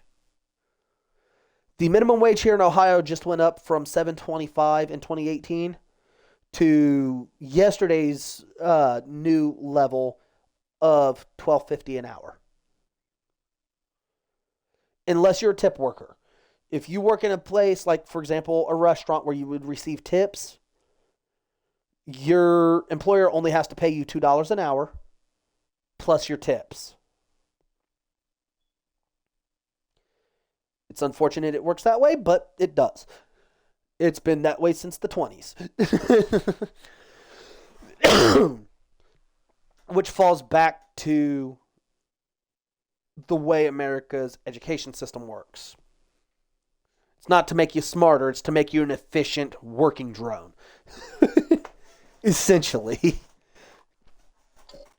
America's educational system is designed to stamp out individuality and creativity. The reason behind that was when the current educational system was designed, it was during the Great Depression, which ended in 1932. And the way it ended was multiple companies opened up massive, and I'm meaning hundreds of thousands of employed just to run a skeleton crew. Factories. All over the country. And so they then had the issue of, instead of not having enough jobs, they didn't have enough people to work said jobs. So what they started doing was, at the end of World War I, they changed how our education system worked to the modern standard of designing it to where it trains kids to be ready for the workforce directly out of high school. You were not expected to go into higher education. Um, Kindergarten through 12th grade here in the U.S., that is ages 5 to 18. You could start public education at age 5. You are almost always done with it and graduated by age 18. That's the mandatory education. You can go into the military at 18, you could go to college at 18, or you could go directly into the workforce at 18. It's your choice. But because of the way the education system is designed, employees don't look at degrees the same way anymore. The way they look at them now is, like I said earlier, they'll look at me, see, oh, he's got the degree. Then they'll look at JH and they'll be like, he has no degree, but he's got 10 years of experience. They're going to hire JH instead of hiring me. That's the unfortunate thing about the American workforce. So it all ties together, you know what I mean, between the economics, the design of the American education system, and everything else all ties into one big circle on why America's shit for hiring right now.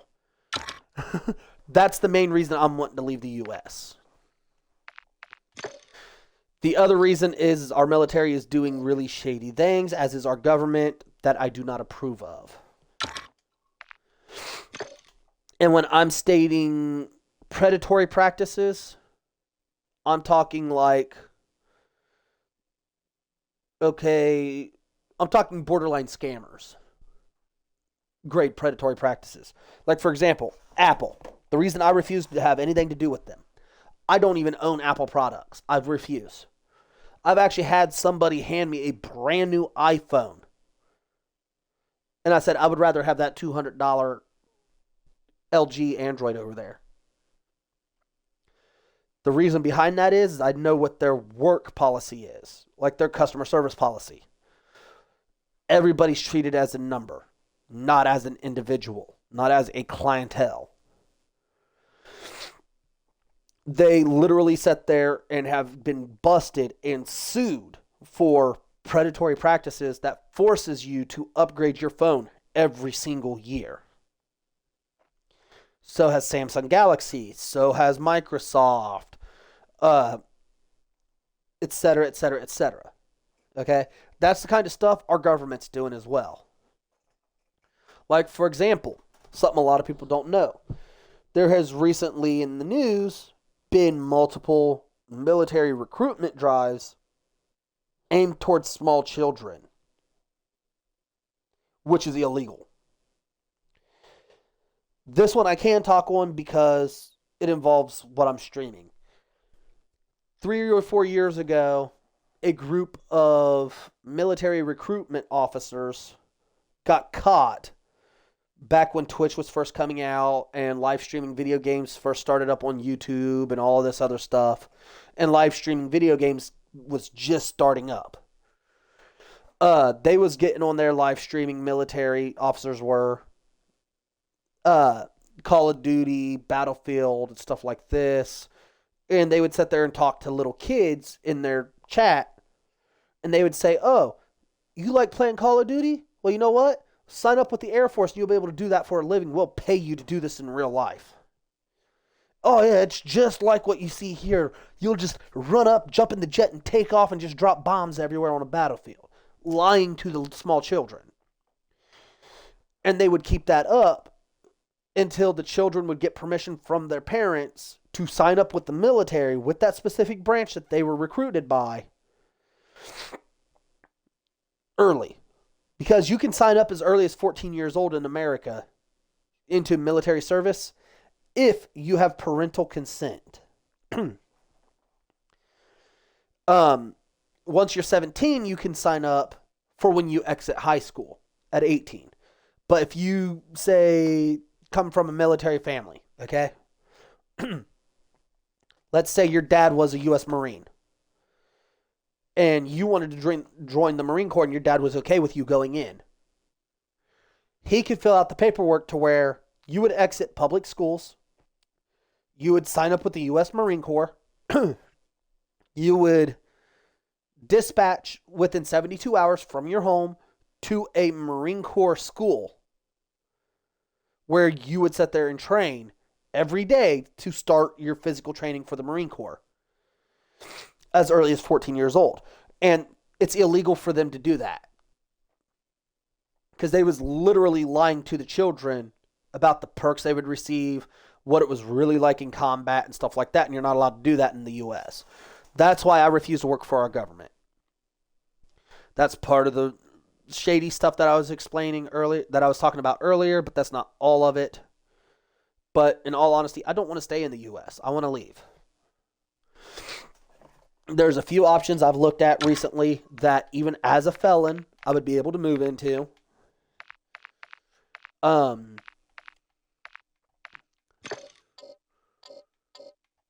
One of them is New Zealand, but they do have an extradition accord with the U.S.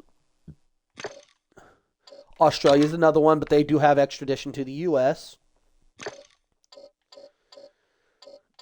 And so on and so forth.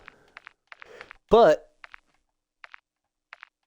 I don't want to go anywhere that's got extradition to the U.S. Because at any point the U.S. decides to go to war, let's say they go to war with Russia, okay?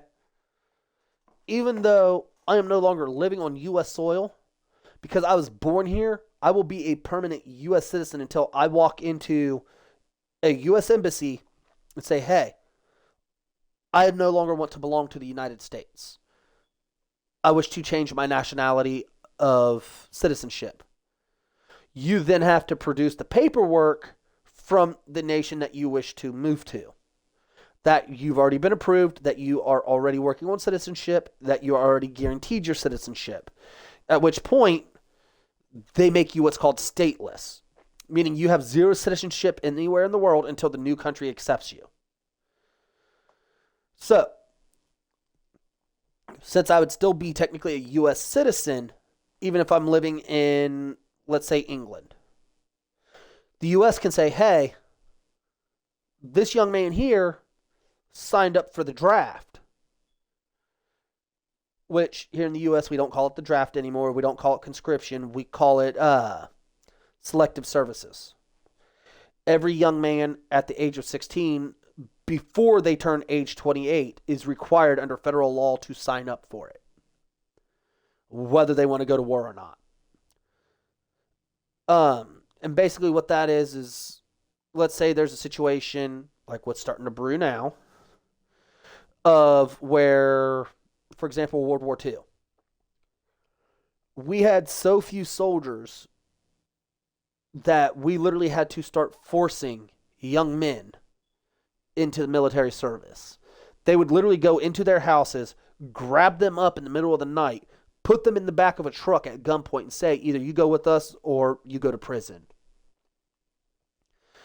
They can look at the Briton and say, okay, well, he signed up for this willingly in year blah, blah, blah. We need him. He's been called to service. Britain, being a ally of the United States that does have an extradition accord with the United States, meaning they can be forced by the U.S. federal government to hand over a person. Britain would have no choice but to hand me over to the U.S. military to have them force me into the military. So that's why I'm looking at nations that do not have the extradition but are still allies with the United States that allow felony immigration. Which there's very few. There's 16 in the world, 4 of which is in South America, and I'm not going to any of them. If I wanted to go to a shithole, I would stay in America.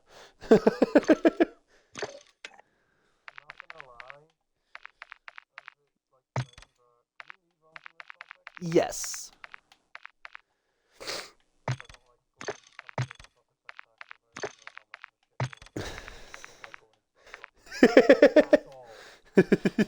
I feel you.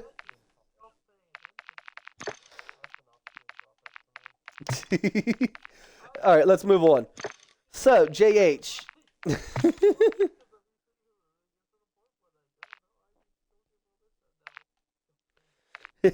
So, JH, are you excited? Are you excited about E3 this year?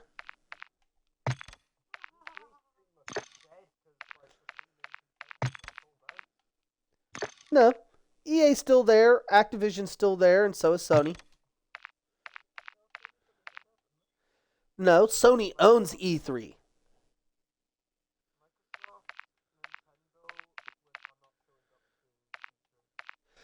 Microsoft's not showing up to E3 because all but two nations in the world said no to them buying Activision. So they're kind of butthurt right now. That's why they're not showing up. Nintendo's not showing up because Nintendo's pretty much nothing like it used to be. It's no longer the juggernaut it used to be. They also don't really have. Right. They just don't have. How do I put it? They don't have the ability to contend with Sony and Microsoft anymore. From a fiscal point of view.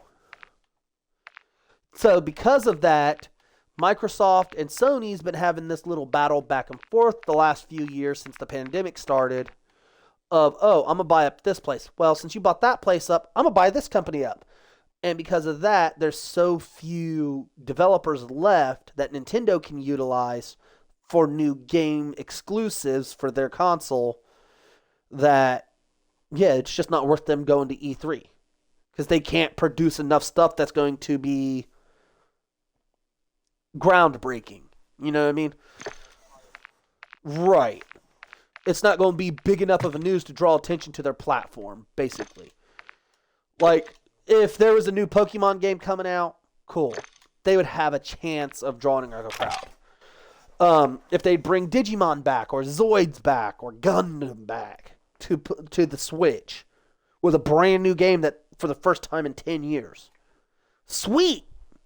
But right now, the only thing synonymous with Nintendo at all, as far as new games are concerned, Legend of Zelda and Pokemon. That's it. That's all you hear about here in the US now. That's why Nintendo's not coming to E3 this year. They just don't have enough groundbreaking labels to catch the attention of everybody. Right. The reason for that is they're looking at it this way. For us to hold a position in this conference, it'll cost us X amount of cash. Exactly. Exactly. They hold their own little conventions. Right. So why would they go in and contend with companies like Microsoft and Sony when they could go do their own thing elsewhere and get 100% of the profit from that? Which I understand that point of view as well. It's a good way to look at it too, if you think about it.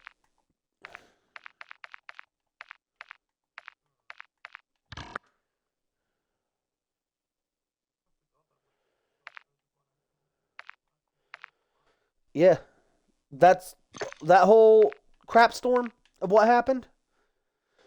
Literally, only two nations said, "Yeah, we don't give a crap if you buy Activision Blizzard or not." And the reasons for that was it was Venezuela and Brazil. Both are on verge of collapse. They got more important things on their mind than a company buying up a video game developer. And that was their exact phrase. No, that's exactly what both of those nations said. Well, yeah, that's the reason it was stopped. I'm saying literally only two nations said yes, and technically they didn't even say yes.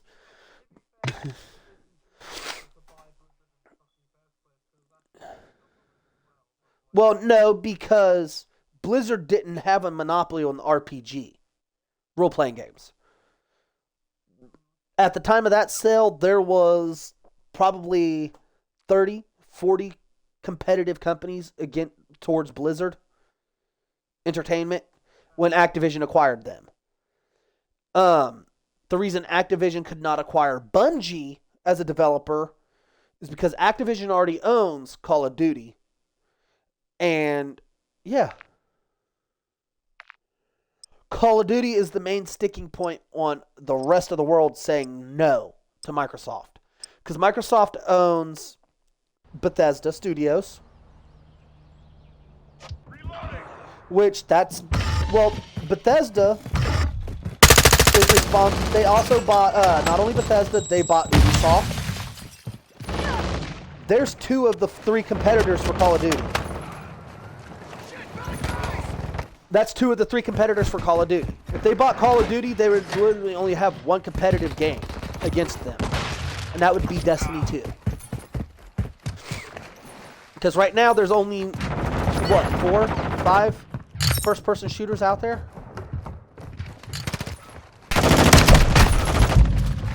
I'm talking like multiplayer first-person shooters. That would be Rainbow Six Siege, Halo, Destiny 2, Battlefield, and Call of Duty.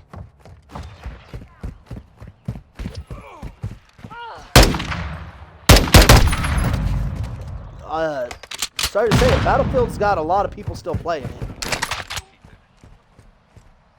Welcome to the Valderas Museum. I want to try it, but it won't work on my Xbox Series S for some reason. It will not load up. No, they actually recently experienced an increase. Because they just had a new season drop. That was the issue. They didn't drop a new season for almost a year.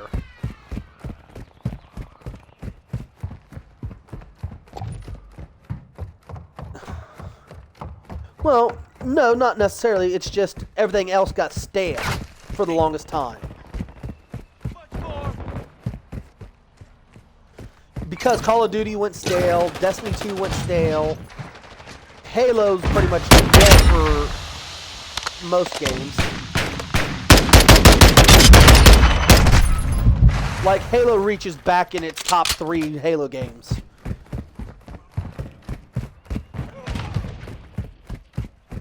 Well, Bungie never left. Bungie's still its own independent company, it's just owned by Sony. They still get 100% of their sales. They still develop their own game.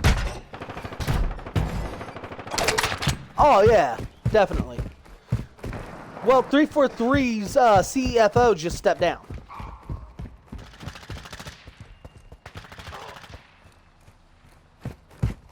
Well, Halo 3 and Halo 4... Halo 3 and Halo 4.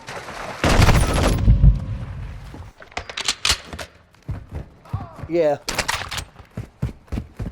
But that's because it's literally cut and paste the original Halo. Like, look at the campaign of it. It's identical to the original Halo series. The only difference is the location, the design, and the actual mission goals.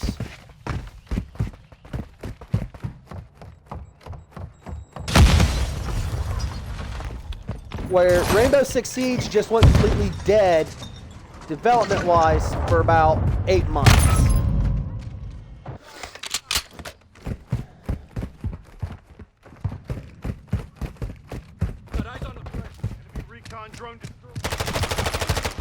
There is a big difference between Halo 4 and original, but not enough to make that big of a difference.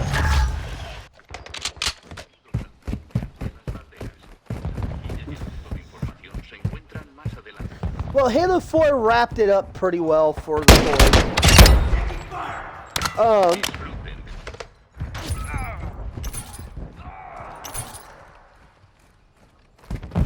Right, that's why Halo 5 and Infinite are so trash.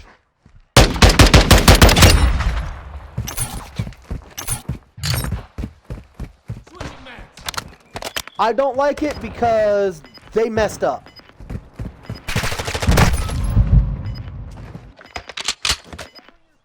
Well, no, the reason I say they messed up is quite simple. Canonically, in Halo's universe, Master Chief cannot be killed. He can only be missing in action. The reason for that is they have a law in effect that Spartan units cannot be KIA. They can only be MIA. Because they are not people, they are clones. So they technically do not exist. Therefore, they are not a intellectual entity. They are intellectual property.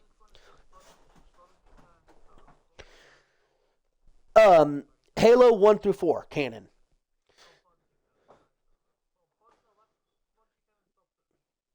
Yes, but it continued in 4. They did continue that part of the canyon into 4. With Well, yes and no. Um, because Halo 4, Bungie did assist with it. Bungie did the story for it before leaving Microsoft's clutches and before leaving the Halo project. So the story was written by Bungie. The graphics and the world building was done by 343. That's what a lot of people don't understand. Um, when they talk about this part. Uh-huh. Yep. Um, but yeah, where Guardians or Halo 5 as a lot of people call it, it was purely 343 Industries, which is why it completely bombed in all honesty.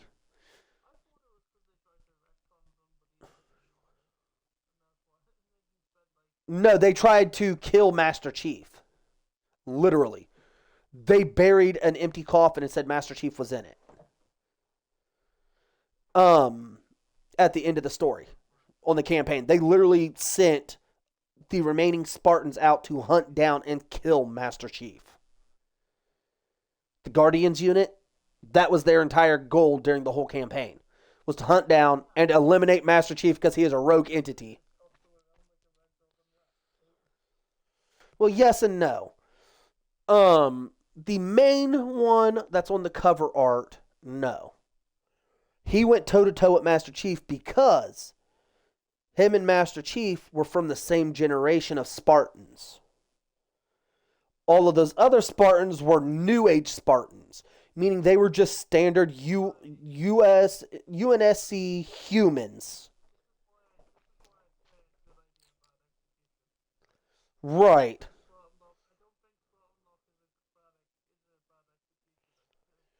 Spartan Lock, they did well. They did well with Spartan Lock, but what they did with Chief,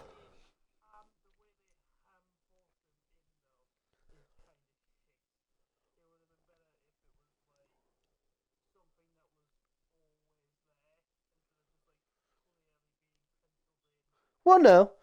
Spartan Lock is canonically Bungie. Yeah, Spartan Lock's been in the lore since Bungie was in charge. It's in their web comics they was doing at the end of Halo 2. Yeah.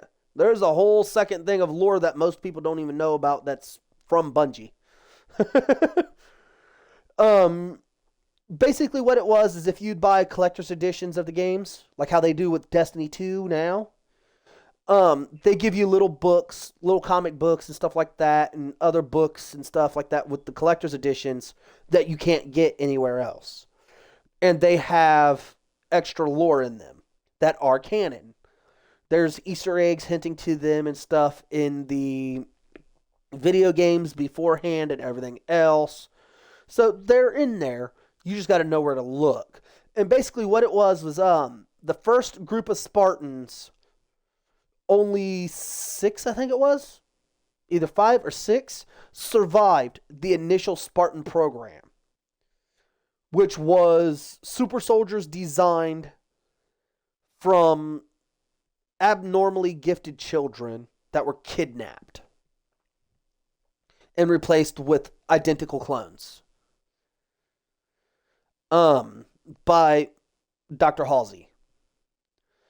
And basically, what they did was they'd go into a house in the middle of the night.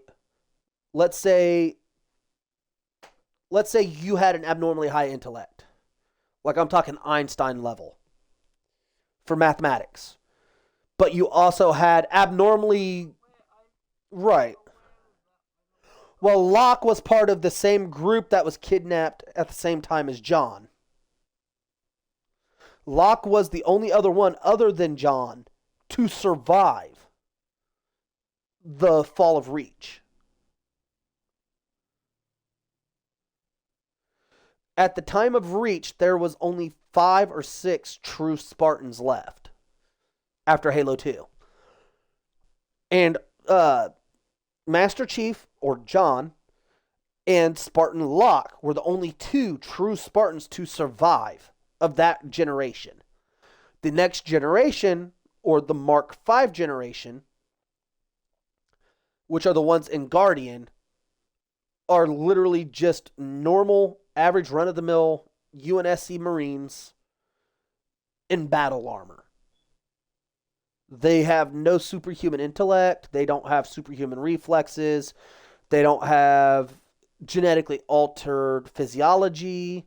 They don't have the polymer plated bones like Master Chief and Locke does. None of that. All they have is a superpowered exosuit with an AI chip in it. Which is why they got ragdolled so easily while Locke did not. Because Locke had the exact same extensive treatments that Master Chief had.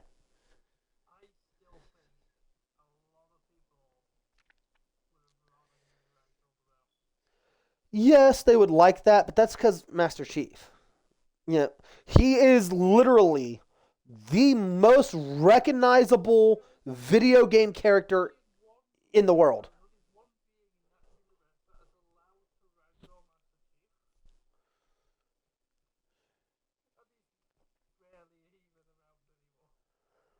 If you're talking about the Arbiter, no.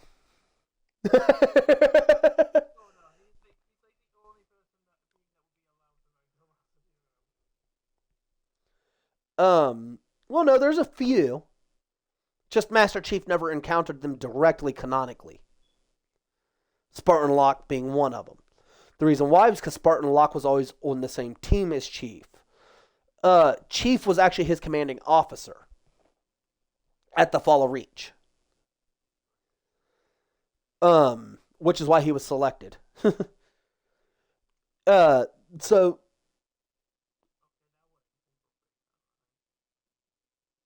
no, that was Bungie canon.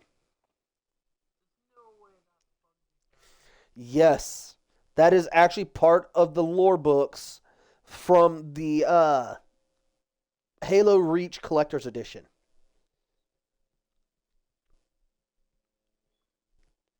Even though I don't play Halo as heavily as I used to anymore, like I almost never play Halo anymore.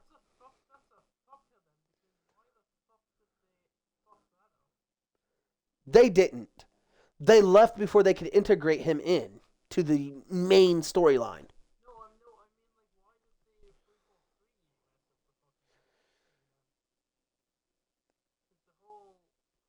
because the story was never written out for them. That was the first one that they had full reign on. So they wanted to do something big. Basically, they wanted to kill off Master Chief and replace him with Spartan Locke.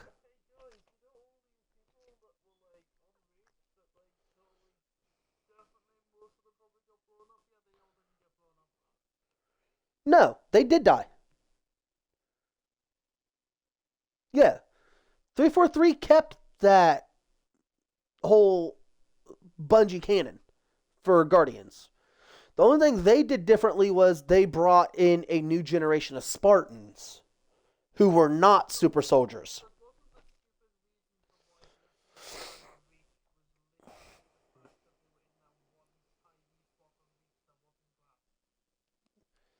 Yes and no. Same with Red Team.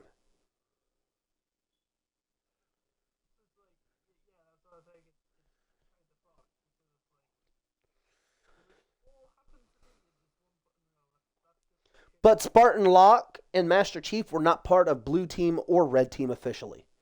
They were both Spartan Special Forces. They was a whole unit all their own, and there was only like six of them. Yeah, if you go and watch Rooster Teeth's Red versus Blue, um, the story of Omega and of Tex specifically and Agent Washington, those are Bungie canon. They were all well, Caboose from Blue Team, Griff from Red Team, Tex.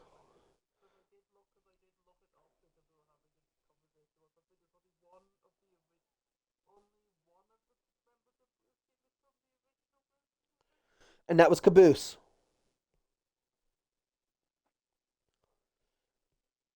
Yep. Michael J. Caboose. He was the only true member of Red Team. Or of Blue Team.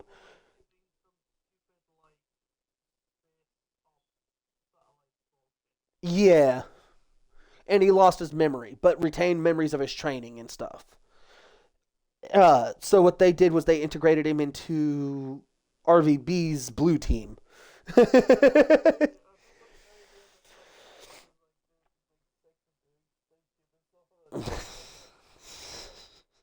Right. Well, like I was saying though, Caboose from Blue Team from RVB, Griff from Red Team from RVB, Tex, Washington, Master Chief, and then there's one other one, aka Omega, that were of the original Spartan generation. They were the Mark II Spartans. They're all of the same generations of Spartans as Master Chief.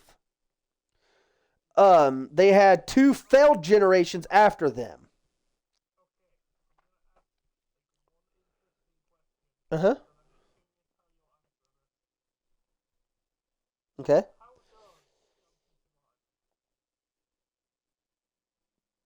I do not remember off the top of my head. You got to think it's been years since I've read that lore book. It is.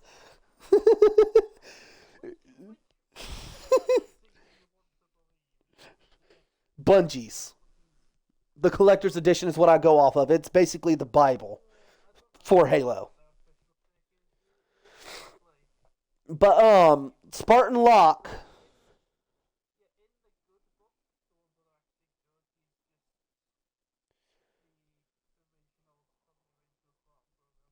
Yep. Um by Johnson, are you talking Commander Johnson, the one that wakes you up in Halo 1? Yeah, he is actually canonically an original Spartan. He's the only one to survive of the first generation of Spartans. He was the only successful Spartan.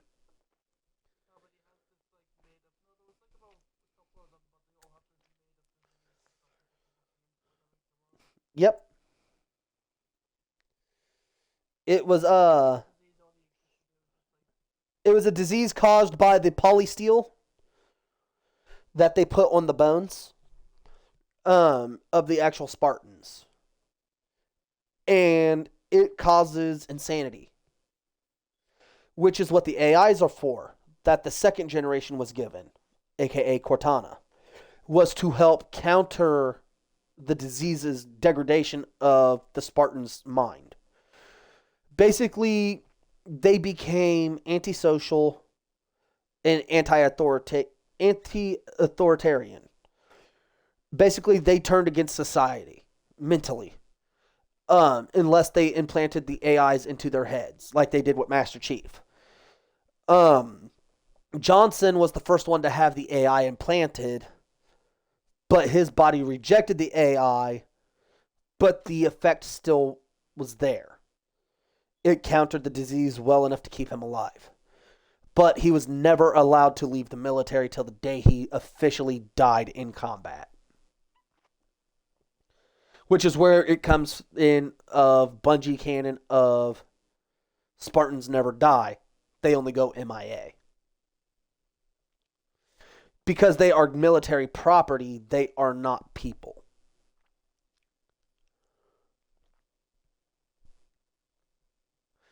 They're more along the lines of a super intellectual pet. No, no, Johnson's still around. No, he died.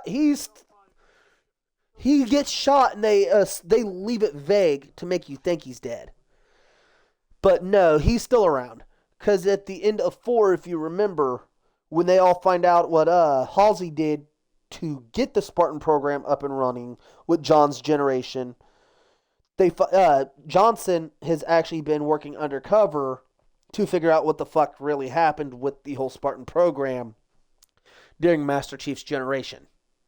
And that's when it all comes out, was from his leading Master Chief down the road up through hints and clues and ideas and stuff like this to where he found out exactly what happened. The children being kidnapped and all of that stuff. Um, and then in Halo Guardians, Halo 5, they try to kill Master Chief because he, quote unquote, went rogue. But in reality, what he was doing was he was hunting down Cortana to get her away from the Forerunners. Because that evil Forerunner that comes back at the end of 4, she went with. Well, that's because he is mentally dependent on her. Without her, his mental capacity diminishes greatly, as does his combat effectiveness. Yeah, it is. Yeah, I agree. But in Guardians, the whole reason that Locke and his crew was even sent after Master Chief was because Halsey pulled strings. And basically, what it is normally a Spartan will only listen to Halsey, nobody else. Locke and his team, on the other hand, were covertly working for Halsey because they would get commands from the UNSC, but Halsey was pulling strings in the background to make Locke do her bidding while he's on those missions. So basically, she deemed Master Chief a threat, even though the UNSC did not. And she sent Locke and his team after Chief because of that. Basically, it's, oh fuck, he knows too much about what really happened. Well, no, because in Halo 4, let me finish. In Halo 4, he finds out too much about the Spartan program. But he promises Halsey he will not tell. At the end of Halo 4. So in Guardians, she's like, okay, yeah, he's rogue. He's going to kill me by putting out all of this information. He's just going to ruin everything. He's going to fuck all of my plans up. Because basically what it was Halsey had been slowly developing a coup within the UNSC. She was trying to take over the entire UNSC by herself, using the Spartans. Because Locke's team was actually an assassination unit.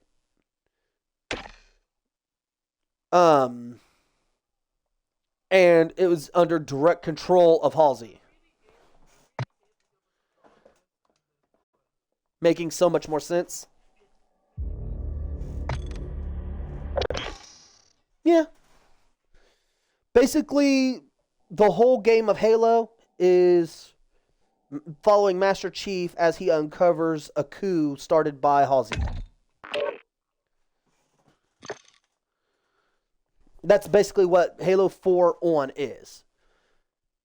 That's why I don't like Guardians. I refuse to play it a second time because of how bad they did Chief. He took off to do his own thing, and Halsey felt that it was a threat to her taking over the government. So she ordered his kill. And they literally buried him. They launched him into a sun at the end of Halo Guardians. And at the end, during the credits, Halsey walks up to Johnson and says, what was the whole point of this? You know as well as I do. Spartans don't die. They go MIA. The one time 434 kept Bungie canon through the whole game. And he goes, because he never actually died. He was just wounded in battle. He was wounded in battle and uncovered a coup.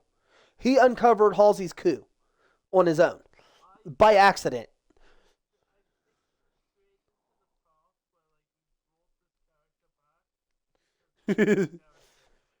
Yes and no. But no, it was canon originally that he was going to be assumed dead, but really be doing some covert mission or something like that for the Spartan program, but it was never, all the fine details was never hammered out. No, that was Bungie's intention with Johnson. They was basically going to temporarily kill off his character, but he was going to come back later undercover, basically. Right. They just never got to finish the story because they had the falling out with Microsoft. But anyway, I'll be right back. I need to go to the bathroom. JH, do me a favor. Watch chat for me. Keep the gremlins in check. Be right back.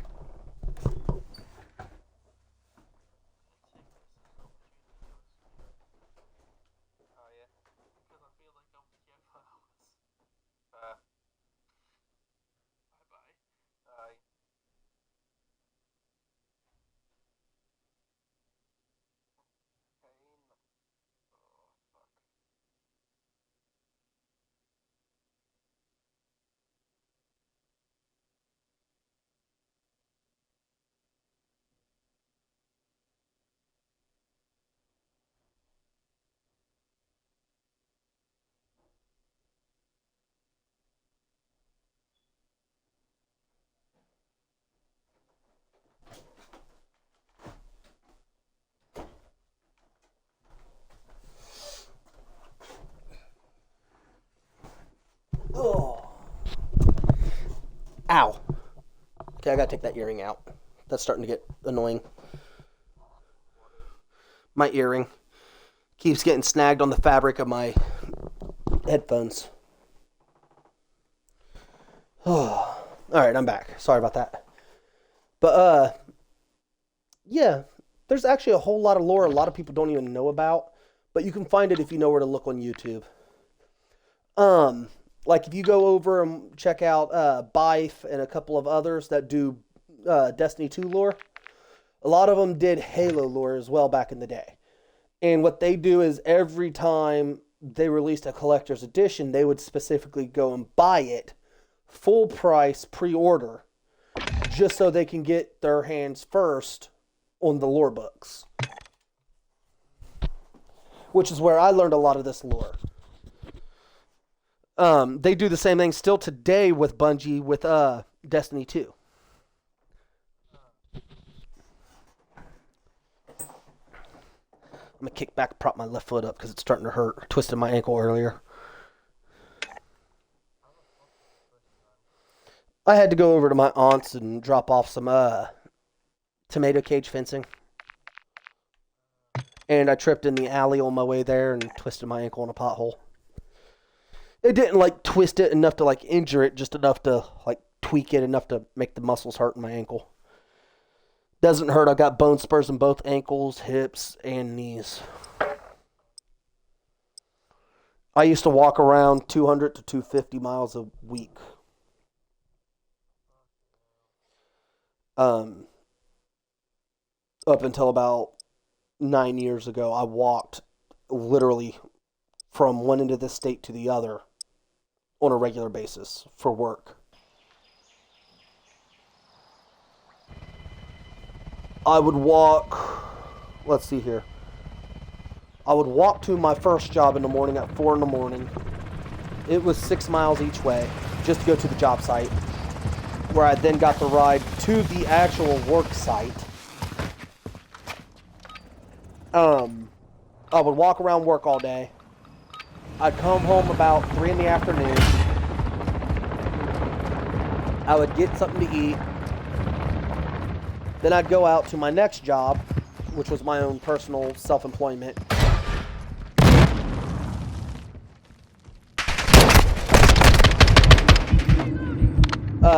Which was salvage metal, collecting and recycling scrap metal. So I would have to walk the entire West Side Hilltop every single day for that. And that's about 20 to 30 square miles. Why am I lagging?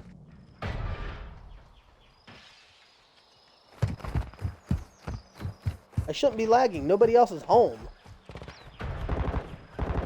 Now I'm rubber banding. So someone's lag spiking. Yeah, they're lag switching. Because I'm watching the latency on my screen and it's next to nothing.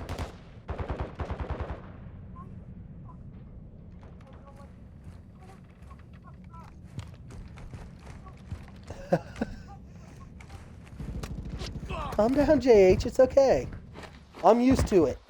I played the original Mod Warfare 2 on Xbox 360 with nothing but hackers. But no, I'm suddenly getting packet loss and everything, but my stream's not taking any hits.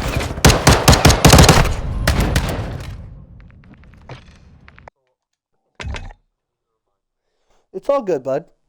I don't even know why it just threw me into that match to begin with, because that threw me into hardcore. And I did quick play, which is normal. So I shouldn't have had any latency stuff on my screen. It's fine, I left the match. I found the guy that was cheating. But yeah, I shouldn't have had latency ping or nothing on my screen the way I just did, because that's for hardcore. That was unusual. Like, really unusual.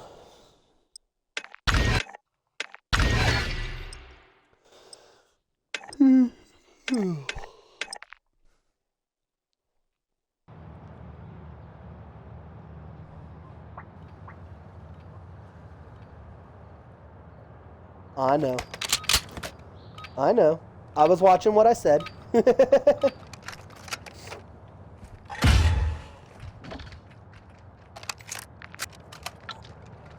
No, I know.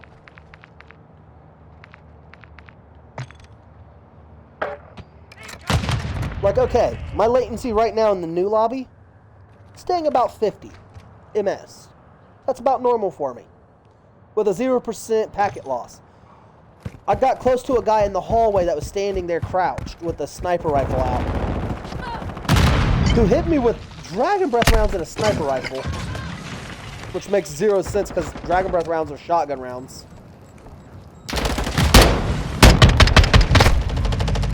And as soon as I got anywhere close to him, my stuff jumped up to like 200 and 300 ms. With like 100% packet loss, and I was rubber banding.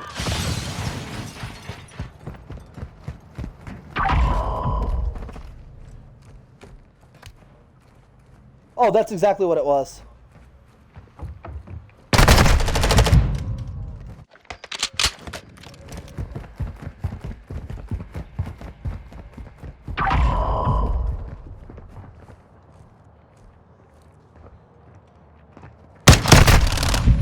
Right. It doesn't bother me. I learned to cope with it over the years.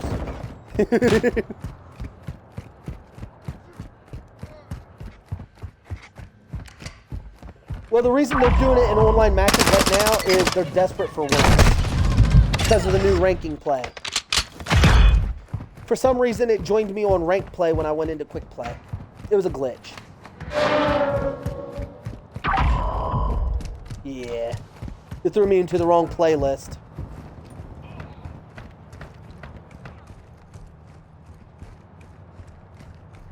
Still less glitchy than us.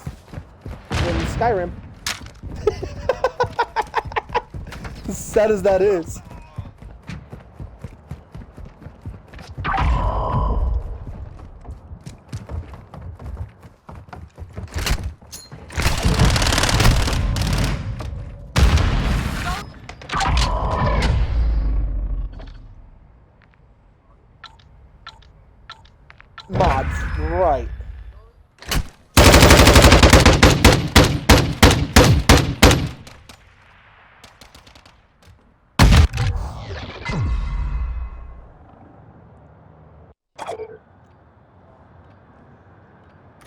Exactly.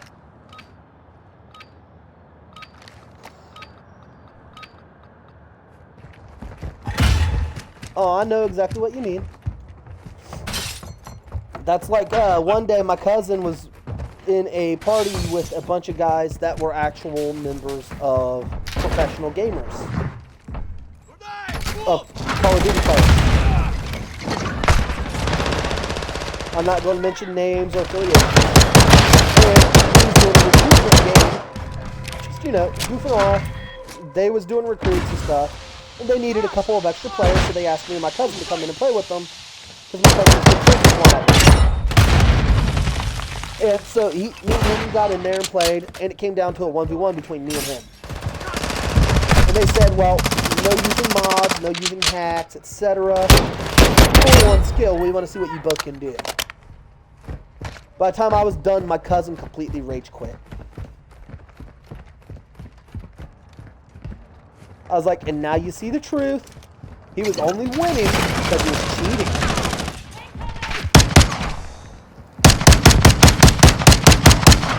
And the professional player was like, yeah, I definitely see that now.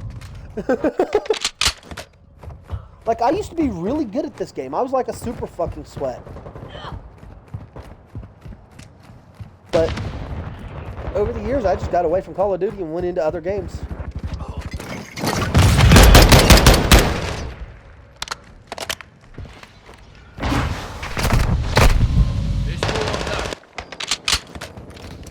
I just found other games that held my attention better. Destiny, Skyrim, that kind of stuff.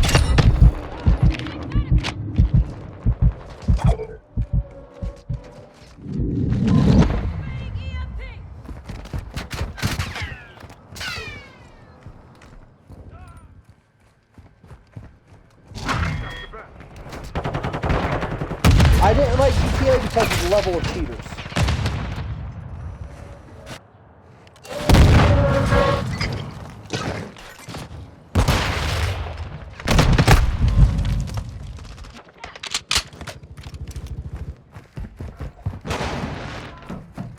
Right, in every generation it just gets more shit.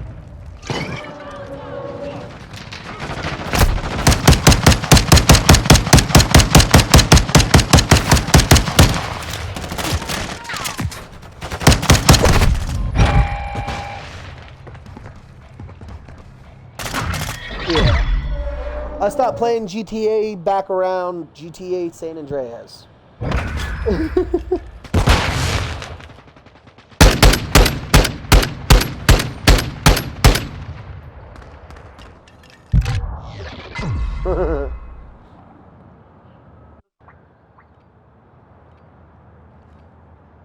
Yeah.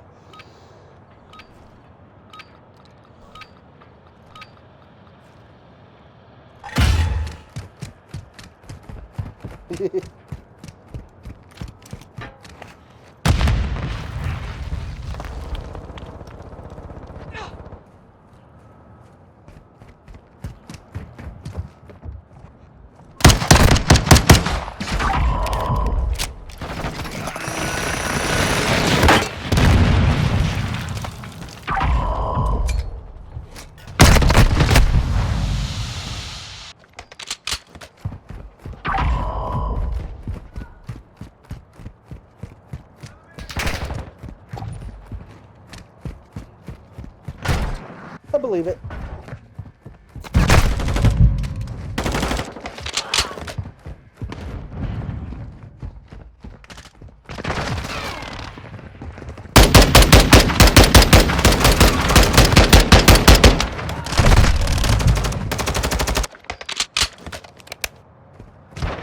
Oof.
Alright.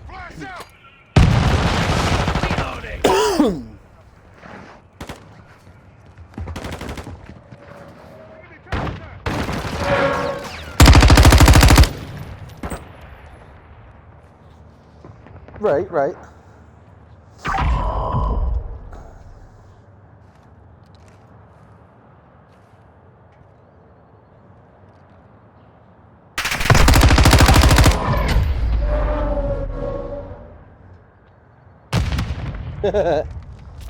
Yeah, I know that feeling.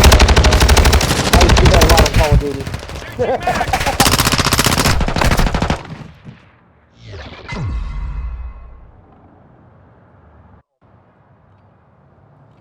Exactly.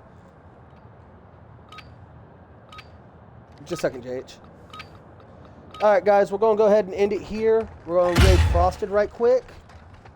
So let's go give him some love, guys. Raid message is Bio Raid.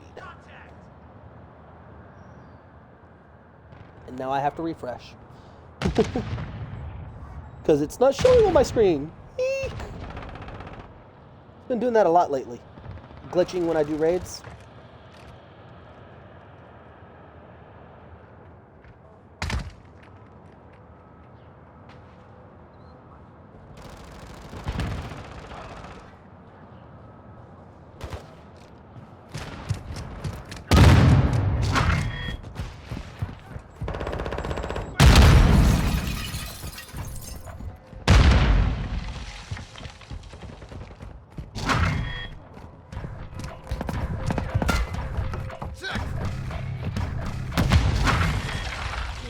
Ah, okay.